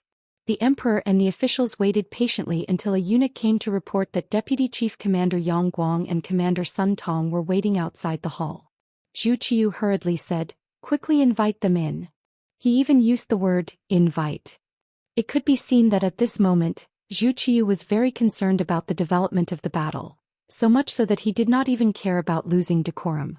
Yang Guang and Sun Tong, who were wearing heavy armor, strode into the throne room. When they were 20 steps away from the emperor, they took the initiative to stop. Then they half knelt on the ground and said in unison, "Great victory, we have come to offer the captives." Although it was only 2 people's voices under full confidence, their voices were extremely loud and clear. This voice was like a giant hammer that struck the hearts of the emperor and the ministers. Hua! The emperor and the ministers, who were originally motionless and staring at the 2 people, couldn't help but tense up and then relax. After hearing the 2 people's reports, they were silent for a few seconds, as if they were all digesting this great victory report. How many captives were captured? What was the result of the battle? The Minister of Personnel, Wang Ji, was worthy of being an old minister. His reaction was extremely fast. While the others were still in shock, he had already asked the key question. In this battle, more than 2,000 enemies were killed, more than 5,000 captives were captured, including Walla's vanguard general Sai Bian Wang, vanguard Guan Xining and others. 10,000 enemies came, but only 2,000 managed to escape. Yang Guang's voice was still loud. More than 5,000 enemy captives are now outside the imperial palace. Emperor and the ministers, please go and take a look. Sun Tong was not willing to give up and reported the merit. This was also what the 2 of them had discussed on the way here. Since the battle was fought together, of course the merit could not be claimed by one person. In any case, the merit was big enough, so it was not a big deal to have one more person share the burden. In this battle, our army did not have any casualties. We killed the enemy like the autumn wind sweeping away the fallen leaves. This is all because the emperor is protected by the heavens. This official congratulates the emperor. This official congratulates the emperor. When Sun Tong's words of congratulation came out, the ministers reacted at this time. They collectively kneeled on the ground and shouted loudly and excitedly. In the past, such words were said by the civil officials. The military officials only needed to focus on the battle. Usually, wasn't the reason why they were raised to be used at critical times? As for the merit or not, forget it. Even if they were military officials, it was their responsibility to win the battle. Did you not see Duke Ing Zhongfu's example? When there was a battle, there was limitless glory. When there was no battle, there was all kinds of suspicion and jealousy from the emperor. Even a random eunuch might dare to bully you. In the end, you ended up without a corpse. Sun Tong rushed to say this sentence not because of a whim, but because he had thought about it along the way. Why was it that when he risked his life and had the merit, only those civil officials who were good at talking would get it? He was not convinced, so he took the initiative. Sure enough, taking the initiative to say congratulations to the emperor, Sun Tong attracted a lot of good feelings from Zhu Qiu. Good, very good. General Yang and General Sun have worked hard. After defeating the Walla army, you will be rewarded according to your merits. Haha, now everyone follow me to see the prisoners. Zhu Qiu, who was originally nervous and clenched his hands until they turned white, could finally put down his high-hanging heart at this moment. At this moment he was also in a good mood.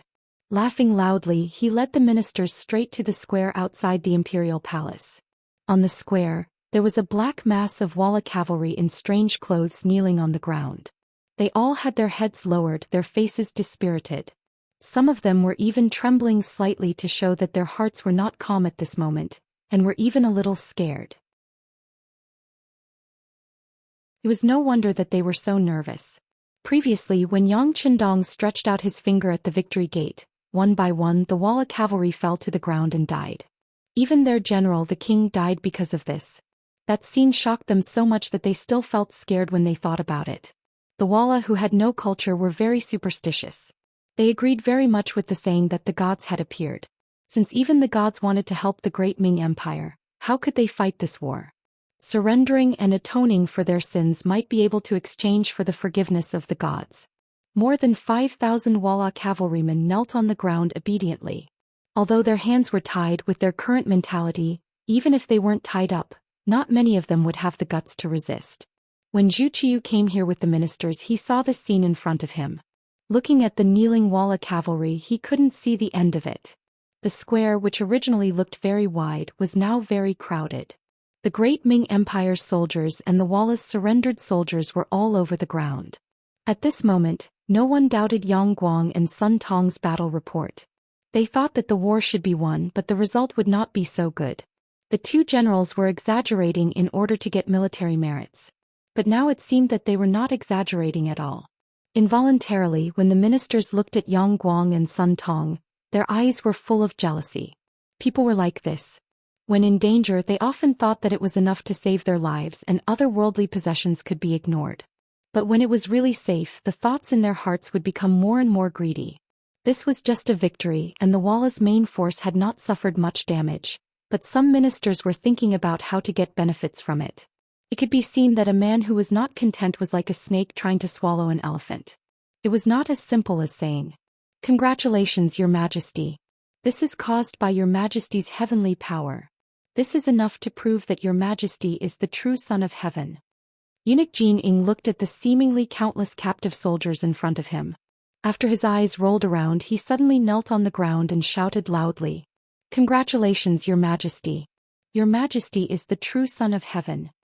Many ministers who were used to flattering also took the opportunity to kneel on the ground and shouted loudly for the emperor's wisdom. The shouts of the ministers made Zhu Qiu feel like he was floating.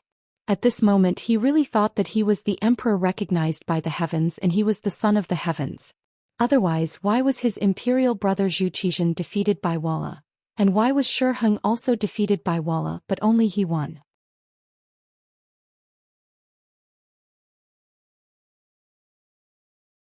Chapter 200. Haha, all of this is due to the assistance of all the officials. Zhu Qiu happily distributed the credit to the other officials. For a moment, it attracted endless sounds of gratitude from the officials. However, not all of the officials were shouting that the emperor was the true Son of Heaven. For example, the Minister of Rights Hu Shao had always maintained a clear mind. As an old official of several dynasties, he was very clear that the emperor was only the head of the dragons. Otherwise, the court would not be able to be unified and clear. As for who would be the head, it all depended on luck and identity.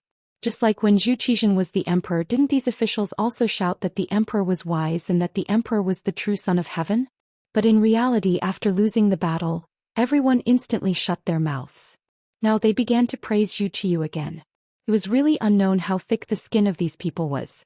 However, in the court there were some things that had to be done. If you were too independent, you would only be isolated by the other officials.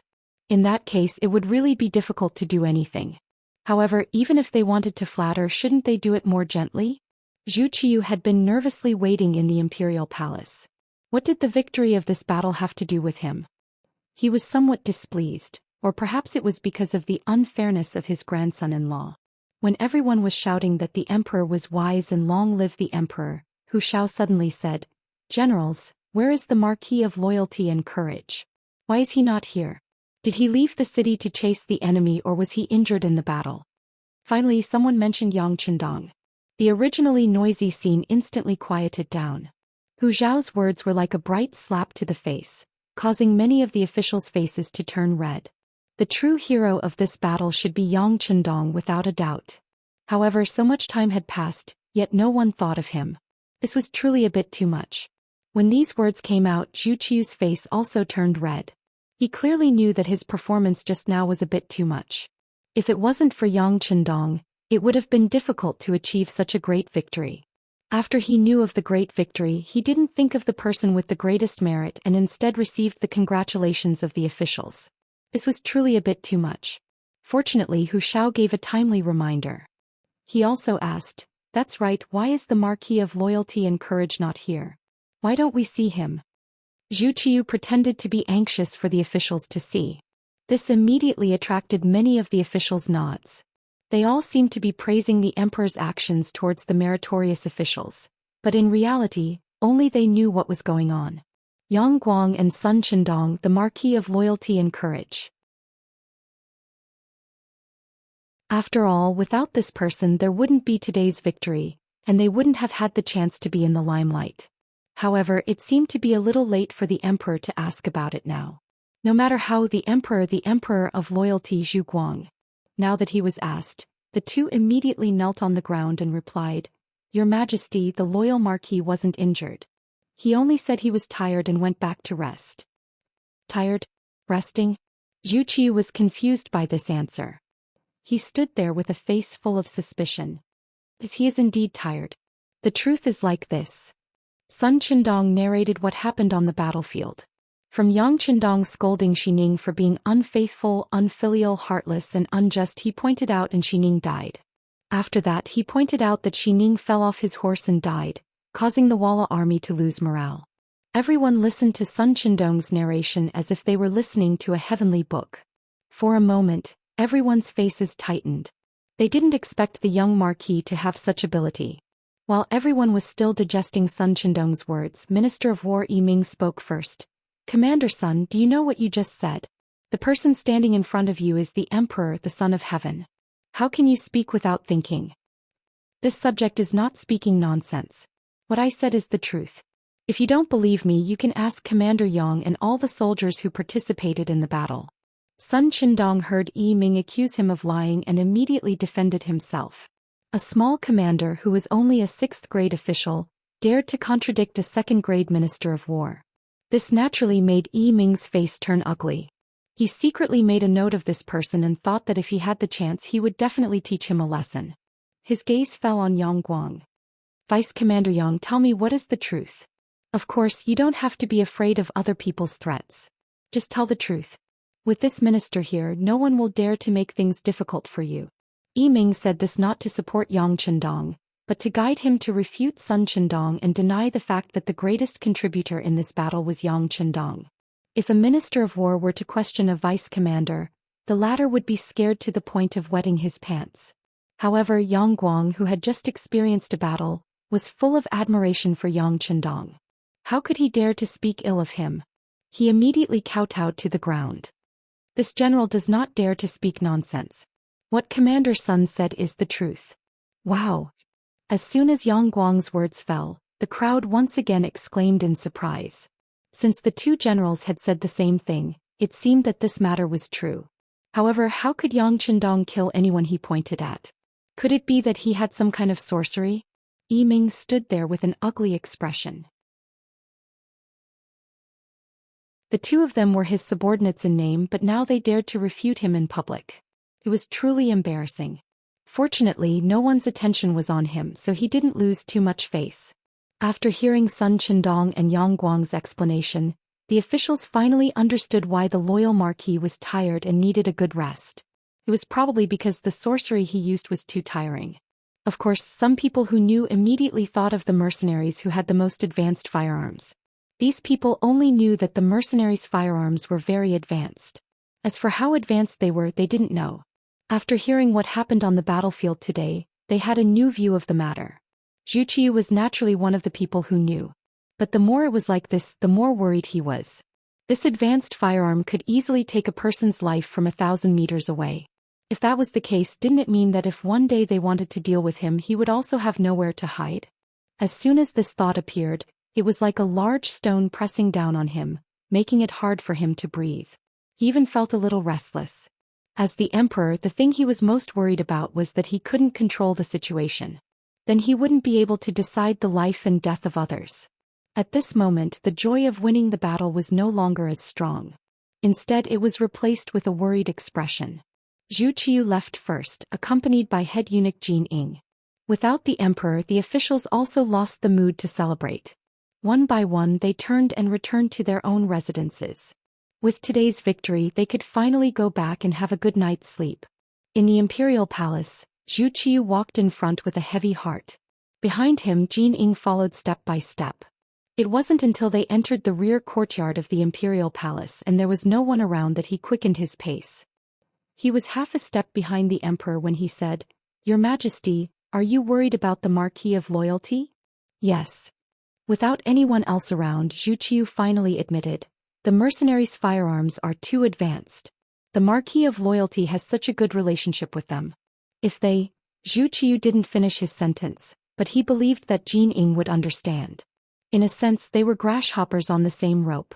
Only when his throne was secure could Jin Ying bask in his glory and hold power. How could Jin Ying not understand this logic?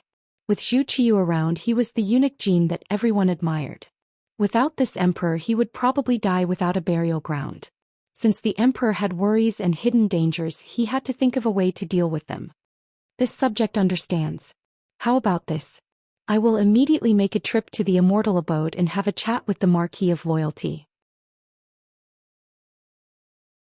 At the same time, I will see if there is an opportunity to get in touch with the general of the mercenaries and reach some kind of agreement with them. Jin Ying reported his thoughts to the emperor. Good. Let's work on both sides. In any case, there must be a result.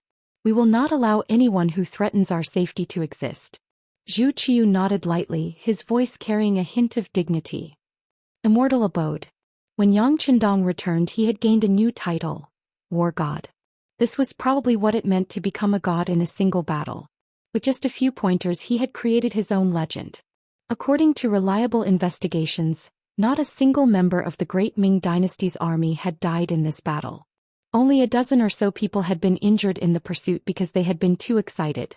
The achievement of repelling 10,000 enemies with 0 casualties was worthy of this title. This was the benefit of having a weapon that transcended time. It wasn't that the Walla was useless, but rather that the Ghost Shadow Sniper Squad's marksmanship was too miraculous. In the Immortal Abode's study, Yang Qindong was listening to the report of the Deputy Chief of the Security Bureau, Yang San, with his eyes closed.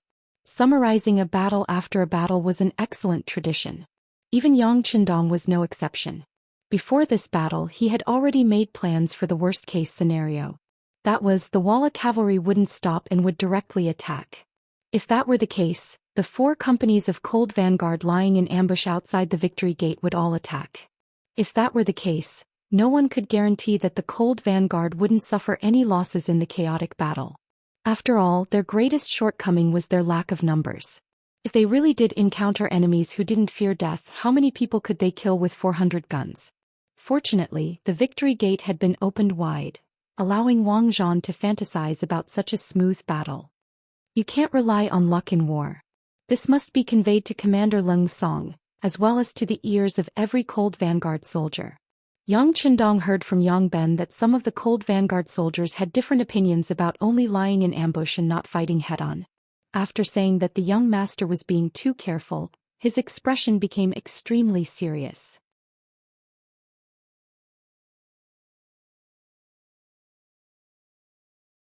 Chapter 201. Yang Qindong didn't blame them for having such thoughts and complaints. After all, they wielded the most advanced weapons in the world and had undergone the strictest training. However, they couldn't afford to be arrogant.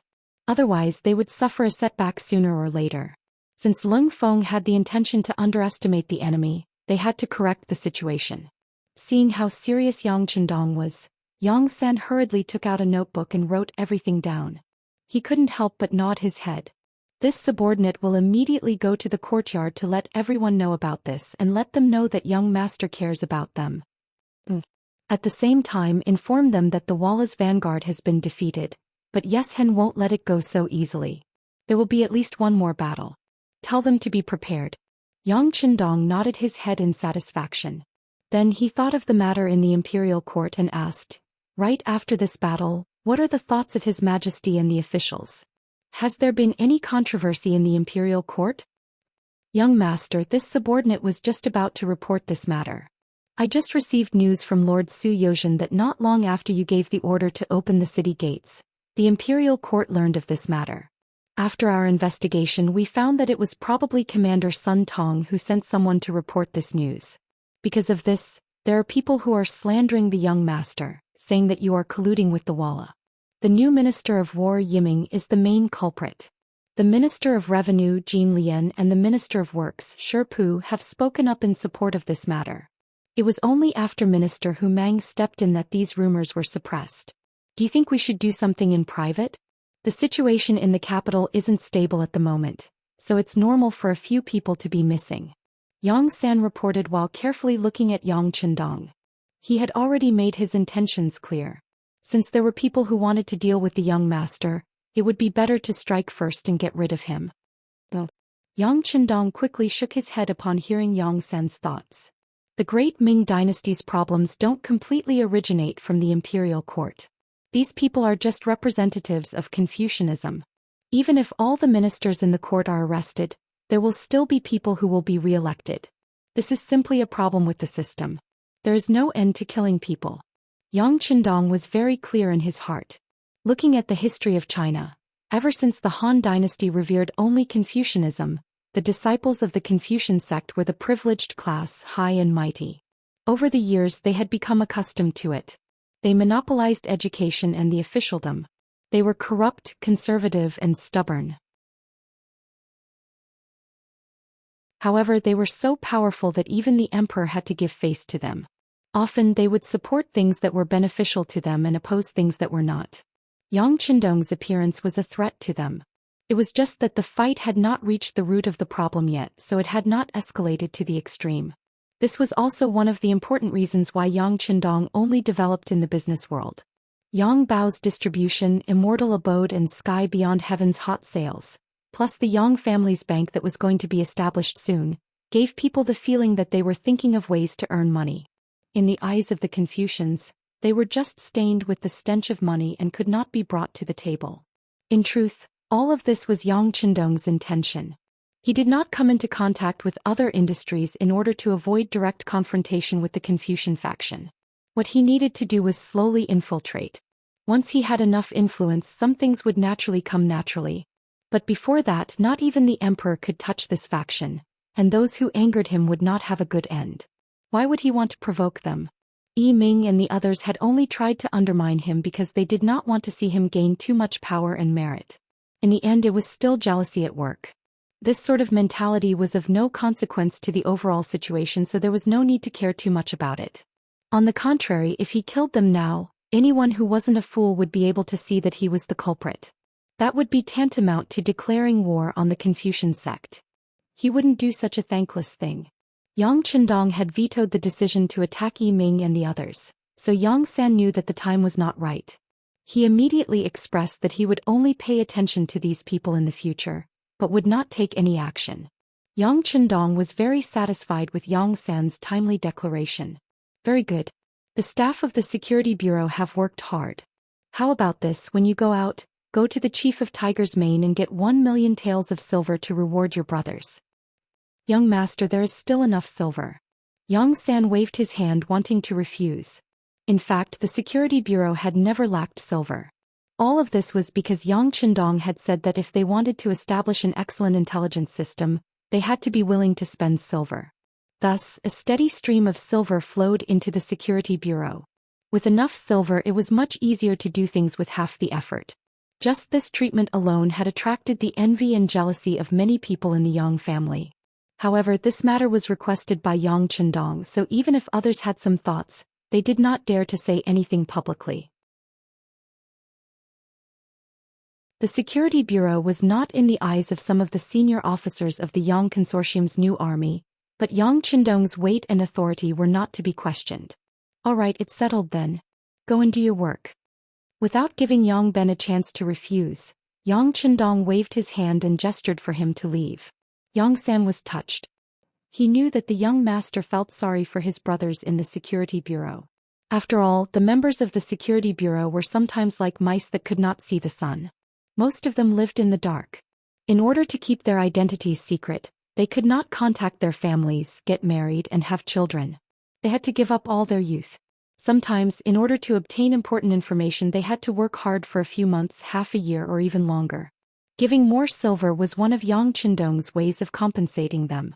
Yang San suddenly raised his right hand and gave a standard military salute before leaving the study. Not long after, Tiger's Mane strode in.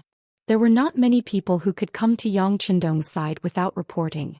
Other than Hu Yen and the other girls, only Tiger's Mane and Beta Persei had such qualifications. Young Master Eunuch Jining is here. He said he brought a new edict from His Majesty. As soon as Tiger's Mane entered the room and saw Yang Qindong leaning against the chair with his eyes closed, he said carefully. Yang Qindong, whose eyes were still closed, acted as if he did not hear Tiger's Mane's words. He asked, "Has the 1,000,000 taels of silver been sent to the Security Bureau?" "Yes, it's been sent. It's the remuneration that His Majesty gave to Lung Feng." "That's good. Arrange a side hall. I'll go see Jining." Yang Qindong slowly opened his eyes. After he got up and stretched, his eyes shone with a dazzling luster again. At this moment, Jining had come to see him. Even if he used his toes to think, he would know why. It seemed that Zhu Qiu was not confident. Zhu Qiu was indeed not confident. On one hand, he wanted to use the mercenaries to defeat Walla's great enemy. On the other hand, he was worried that the mercenaries would threaten his safety after their victory. To guard against people and to use people at the same time. Under such contradictory psychology, Jining had come. In the side hall, Yang Qindong and Jining met. After greeting each other, they sat down in their respective seats. Eunuch Jin first praised the loyal Marquis's performance today and even called him a military god. Both the embroidered uniform guards and the East faction guards had their own intelligence agencies. Because they had been established for a long time, their strength could not be underestimated.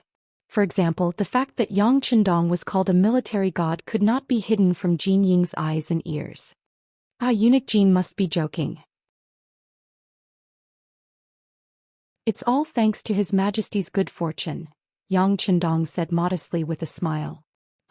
This battle was won by relying on the advanced firearms of the mercenaries. His Majesty is just someone who spent money. Jining chuckled, but as he spoke he pointed out the crux of the problem. This eunuch was clear about everything. "You're just a military god who used advanced firearms. It can't be taken seriously. Moreover, even if the mercenaries were hired, the emperor would be the one paying for it. Your contribution would be even less." Yes, Eunuch Jin's words are very true. Yang Qindong's expression did not change. He did not even have the intention to deny it. For this matter, Zhu Qiu had spent 10,000,000 taels of silver. Although half of it had been in the form of property, it was still wealth. The fact that Yang Qindong had so easily admitted it made Jining feel like he had punched cotton, and his complexion turned rather nasty. When he had come, he had already prepared himself for Yang Qindong to ask for a reward. He had even prepared the words of reprimand so that he could use this opportunity to suppress this marquis of loyalty and valor. But Yang Qindong had no intention of asking for a reward, so what could he do? He couldn't just go and reprimand a meritorious subject without a word. If he did that, he would be going too far. After all, the main force of the Walla had yet to arrive at the capital. If he got rid of the donkey after it had left the millstone and he couldn't deal with the mercenaries, wouldn't the capital be in danger? He could not bear such a heavy responsibility. Yang Qindong's low profile and modesty had ruined Jin Ying's plans. But Jining had followed several emperors, so he was able to react quickly. He looked at Yang Qindong and said, "Marquis of loyalty and valor, His Majesty is extremely satisfied with the performance of the mercenaries in this battle. He ordered this duke to reward the mercenaries no matter what. The imperial kitchen has prepared a lot of food for this occasion. Marquis Yang, why don't you tell them so that they can make things easier for you? At the very least, His Majesty should act as a host." Listening to Jin Ying's words, Yang Qindong knew that Jining still wanted to go around him and get in touch with the mercenaries. Since this was the case and they had prepared delicious food, how could he not take advantage of this opportunity? If he could save on the Immortal abode's food, why not? He smiled and said, "All right, since it's His Majesty's wish, This marquis will send someone to accompany Jin Gonggong to the mercenary camp's courtyard.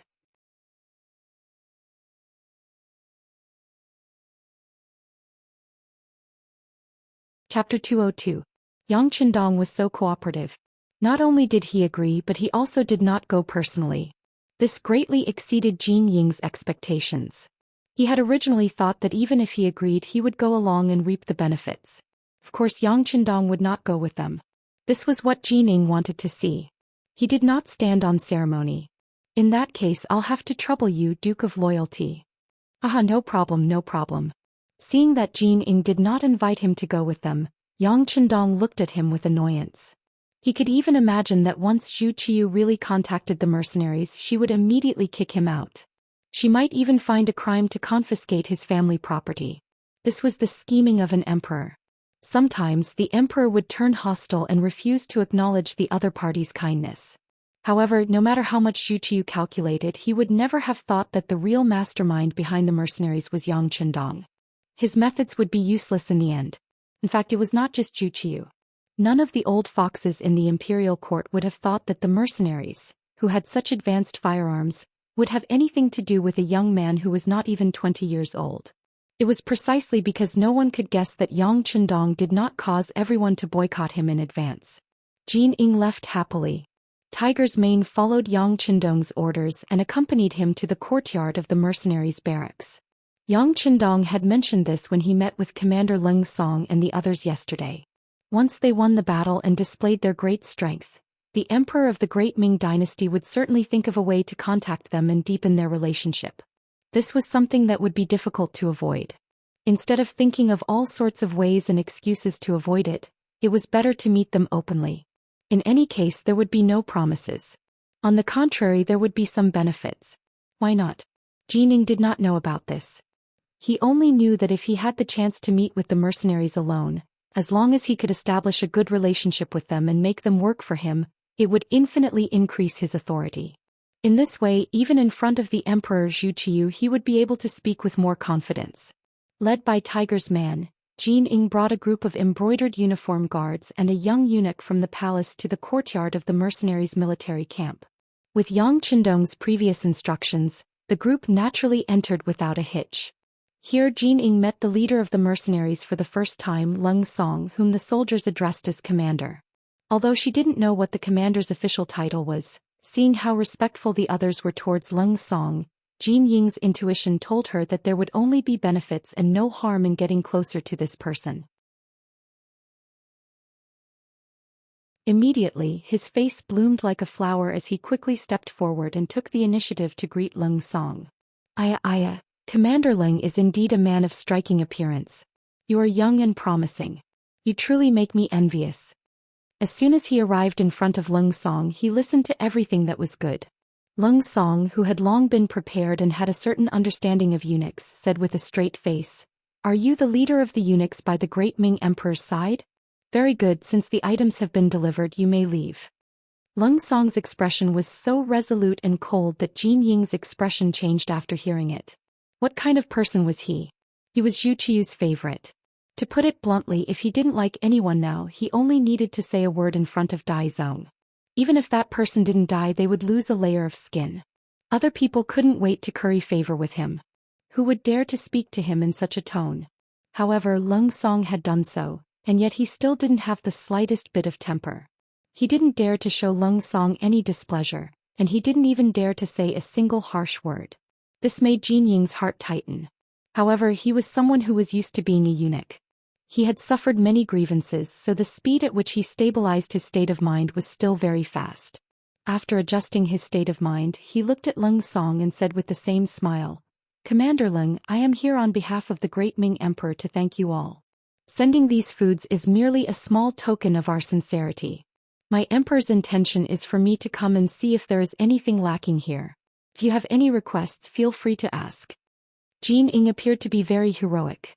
As long as they could rope in mercenaries, they felt that paying a certain price was necessary and worth it.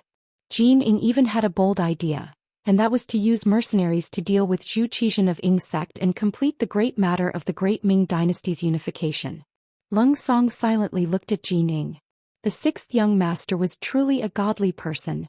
2 days ago he had already guessed that after winning the battle, Zhou Xian of Ying's sect would spend money to rope him in. Wasn't this happening now? Since such a good thing had been delivered to him, how could he not accept it? Leng Song, who had been very cold, suddenly smiled. In Jin Ying's eyes, this smile was like 100 flowers blooming. It actually made him feel as if his heart was bursting with joy. Eunuch Jin is too polite. Since this is the case, how much can the great Ming Emperor give us if we lack copper and iron? He actually made a request. Jin Ying was overjoyed. He knew that this was very likely a way to strengthen the bond between him and the mercenaries. Not to mention copper and iron, as long as the great Ming dynasty had it, they probably wouldn't be stingy in the slightest. Well said, well said. The mercenaries have helped us defend against foreign enemies, so you are our best friends. Whatever you need, we will find a way to satisfy you. Since Jin Ying had agreed so readily, Leng Song naturally had to express his gratitude. He laughed heartily and invited the other party into the depths of the barracks. On the surface, the relationship between the two sides seemed to be quickly warming up. Jin Ying and Leng Song took this opportunity to get to know each other better, and reached a certain consensus. When he left, Jin Ying's face was filled with excitement, as if an old tree had just bloomed. When the other junior eunuchs saw this, they felt an inexplicable sense of fear. They seemed to have seen eunuch Jin Ying regain his manly vigor. He was probably going to find them at any time to have some fun. There were many times when the world of eunuchs was unknown to outsiders, and they couldn't understand it. Perverted people often had many perverted methods, and these methods were often used to make senior eunuchs happy, while the junior eunuchs had nothing left to live for. Not long after Jin Ying left, an inconspicuous man dressed as a woodcutter walked out from the rear courtyard of the barracks, heading straight for the Immortal abode. No one knew that this inconspicuous man was a secret agent from the Security Bureau. He wanted to report the details of Leng Song and Jin Ying's conversation to the sixth young master. In the palace, Jin Ying was delighted to see Zhu Qiu. She then truthfully reported to Zhu Qiu what she had discussed with Commander Leng. Your Majesty, this subject has already found out that the headquarters of the mercenaries are at sea on a large ship. They don't have a fixed residence and will go wherever they are needed. Most of the mercenaries are from the Great Ming dynasty, but because they can't survive under the harsh governance of the local officials, they have no choice but to take the risk and seek a living at sea. Jin Ying proudly told Zhu Qiu everything she knew about the mercenaries. Those corrupt officials. When Zhu Qiu heard this, his face was filled with anger. For such talented people to be chased out of the country, those local officials were the sinners of the country. Yes, corrupt officials should be killed. But if it weren't for their actions, these people would only be decent soldiers at best. Without advanced firearms, they would be no different from the ordinary soldiers of the Great Ming dynasty. Through her understanding of Zhu Qiu over the past few days, Jin Ying had more or less seen through him. This emperor was the type who had great ambitions.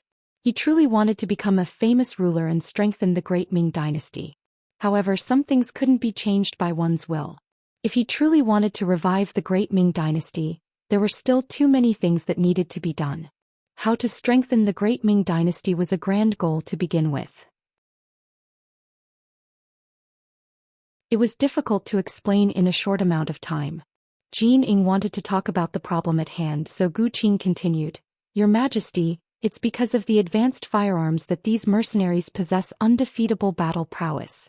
From chatting with Commander Leng Song, this subject found out that it was because the loyal Marquis had unintentionally made a business deal with them that he gained their basic trust.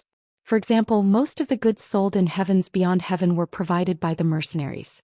After Yang Chendong obtained them, he sold them at a high price to the merchants and commoners of the Great Ming dynasty. Speaking of which, he's the blood-sucking one of the most corrupt officials. That's right.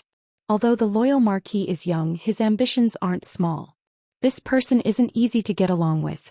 If there's an opportunity in the future, we have to think of a way to get rid of him. Zhu Qiu nodded in agreement. Ever since he ascended the throne, Yang Chendong had been demanding things from him. He didn't behave like a subject should. It was precisely because Yang Chendong protected his imperial brother Zhu Xian that the Great Ming dynasty was suddenly split into two halves. Although he did contribute to the defense of the capital this time, How much money did he get from the Great Ming Dynasty's treasury and how much imperial property? A subject who profited from the country's war was truly infuriating and deserved to be killed. If it weren't for the fact that the defense of the capital was imminent, in a fit of anger, he might have already issued a decree to kill Yang Chendong. Seeing that the emperor was full of loathing for the loyal marquis, Jin Yingnai felt a burst of joy in his heart. This was exactly what he wanted. Yang Chendong's wealth and influence were simply too tempting. If he could get rid of this person, the profits would definitely not be small. Most importantly, if he got rid of this person, he would be able to privately contact the mercenaries and become the link and bridge between them and the Great Ming Dynasty's commerce. At that time, would he still have to worry about a steady flow of money? Yes, Your Majesty is right. However, these are all trivial matters at the moment. How to maintain a close relationship with the mercenaries is the most important thing. This subject thinks like this. First, we need to get closer to each other so that they won't have any ideas about us. Second, we need to make them work for us. With their support and assistance, it won't be difficult to drive away Walla or defeat Ingzong. We can even buy a large number of advanced firearms from them. It won't be impossible for us to expand our territory and strengthen our Great Ming.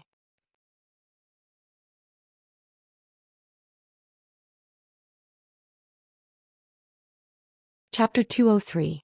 Zhu Qiu's blood surged when he heard Jin Ying's words. Wasn't this person talking about his life goal? When he heard that he could buy a large amount of advanced firearms from the mercenaries, he became even more excited. Beloved official, are they really willing to sell such advanced firearms to us? Zhu Qiu couldn't be blamed for asking this question. The mercenaries' strength lay in their advanced firearms. If everyone used the same level of weapons, the Great Ming Dynasty, which had sufficient soldiers, could destroy the mercenaries in minutes. Selling one's foundation to others was a short-sighted action. Zhu Qiu didn't think that this matter was very feasible. It's possible. Your Majesty, to be honest, this subject also thought that it was impossible. However, when Commander Ling mentioned that he needed a large amount of copper and iron, this subject casually mentioned that Your Majesty was very interested in the advanced firearms in their hands. Unexpectedly, Commander Ling agreed on the spot that as long as we could provide them with the materials they needed, he would personally gift us an advanced firearm as a tribute to Your Majesty. As for the need for more firearms, he would need to return to the sea and report to his leader before he could make a decision. When Jining said this, he was eloquent and eloquent. From the looks of it, he was clearly trying to show off his achievements. Is that really possible? That's great. This way we can give them as much copper and iron as they need as long as we have them in our national treasury. Although we can only get one first, we have a lot of skilled craftsmen in the Great Ming Dynasty. So we will be able to imitate them very soon. At that time we will be able to sweep the world, ha ha ha. Zhu Qiu's brain reacted very quickly. At this moment he seemed to be able to see many advanced firearms at his disposal and the scene of him conquering the world. Yes, this subject understands. Seeing that Zhu Qiu had agreed, Jining also sighed in relief. Previously he had agreed to the other party's request for copper and iron without asking the emperor for permission. He was afraid that he would be blamed. Now it seemed that he didn't need to worry. But then again, in order to obtain an advanced firearm and the friendship of the mercenaries, the price they had paid this time was too great. Just the copper and iron alone was promised to be 1,000,000 tons. This was already 3/5 of the amount in the Great Ming Dynasty's national treasury, and it had been accumulated since the time when they became ancestors. Looking at it this way, the capital they paid was too much. But when he thought about the friendship between the two countries and an advanced firearm, it seemed to be worth it. Immortal abode. The information from the Security Bureau was sent to Yang Chendong. Ha, very good, it's done. In the study, Yang Chendong's joyful laughter could be heard. There were a lot of science and technology books stored in the warehouse. They were supposed to be distributed to the troops for them to study. Now Yang Chendong took out a portion of it and gave it to the researchers in Crimson City. Those people were originally 1 in 1,000 talents. Now that they had the materials they could learn from, they could do things with half the effort. The development of the city was changing day by day. With ready-made firearms and detailed books, it was not difficult for him to not improve. The only thing that hindered its development was the lack of raw materials. For this matter, Yang Chendong had even made preparations to attack the Japanese Empire. As everyone knew, the Japanese Empire was located in the middle of the ocean and was made up of several islands.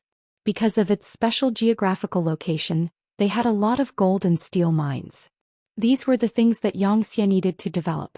However, the Ryukyu kingdom had not been completely stabilized. If he sent troops to the Japanese Empire now, he would feel that he was stretched thin, which was why it had not taken shape yet. In the end, there was too little time and the number of troops in Xianxia's army was too small. Since he could not immediately attack the Japanese Empire, Yang Qindong had to reconsider where he could get more copper and iron for Crimson City's development. After thinking about it, his target was still the Great Ming Dynasty. He wondered if he could use Zhu Qiu's eagerness to make a fuss. Leng Song did not disappoint. After negotiating with Jining, he managed to get 1,000,000 tons of copper and iron. With these things, it could be imagined that the problem of Crimson City's raw materials had been temporarily solved. How could he not be happy? As for whether or not the Great Ming Dynasty would replicate the advanced firearms, Yang Qindong was not too worried. Even with a ready-made firearm, it would take a long time to replicate it. When that time came, who knew what the situation would be like? Who knew? Who knew? Without the corresponding books and guidance of others, who knew how long it would take to create a new firearm just by relying on a finished product? Who knew how many detours there would be? As for what could be done with this advanced firearm, without the corresponding bullets, it was just a decoration and could not threaten anyone. The important thing was that he had obtained 1,000,000 tons of copper and iron. Moreover, Zhu Qiu had personally agreed to it. Even if it was shipped out of the capital to the sea, it would still be justified. Just as he was thinking about how Jin Ing had helped him greatly, more intelligence from the Security Bureau arrived. It was an intelligence report on the Walla's army. It had to be said that the Walla cavalry was truly an elite force. Not only did they charge quickly, they also fled quickly. It had not been long since the battle in the morning, but their deserters had already retreated 300 li and found the main force of the Walla's army. According to the intelligence report, the Walla's army only had 60,000 soldiers, but it was said to be 200,000. After reorganizing the vanguard that had escaped, they were rapidly marching toward the capital. Of the 50,000 soldiers, there were 40,000 cavalry and 10,000 infantry. It had to be said that the steppe truly was rich in healthy horses. In this aspect, the Great Ming Dynasty could not compare. In the absence of modern chariots, Yang Qindong was also considering building a cavalry team. He had even prepared a candidate. It was a young man named Windchaser. This person had lived on the steppe since he was young and was extremely familiar with horses. Even more amazing was that he even understood horse language and could communicate with healthy horses in an extremely short amount of time. With such talent, he should have been able to do well on this steppe. However, fate played a little joke on him. Because his mother was quite beautiful, the leader of the local tribe took a fancy to her. First he killed his father, then he took his mother by force, forcing his staunch mother to die on the spot. At the time, Zhu Feng was only 12 years old. In a fit of rage, he killed the leader and took revenge for his parents. Then he rode a healthy horse and fled to the Central Plains. After fleeing for 6 years, he coincidentally joined the Yangxia's new army. A while ago, Zhu Feng had already passed the strict test of the Cold Front and was approved by the commander, Leng Song, to bring the 9 Cold Front members back to the steppe. He used his status as the squad leader to gather information and secretly accumulate strength. The matter of Zhu Feng only flashed through his mind. The main force of the Walla was already here. How to deal with them was the problem that Yang Qindong needed to consider. With the death of the vanguard army's journal king, he was afraid that they would not listen to his orders to set up a formation in front of the city and wait for his roll call.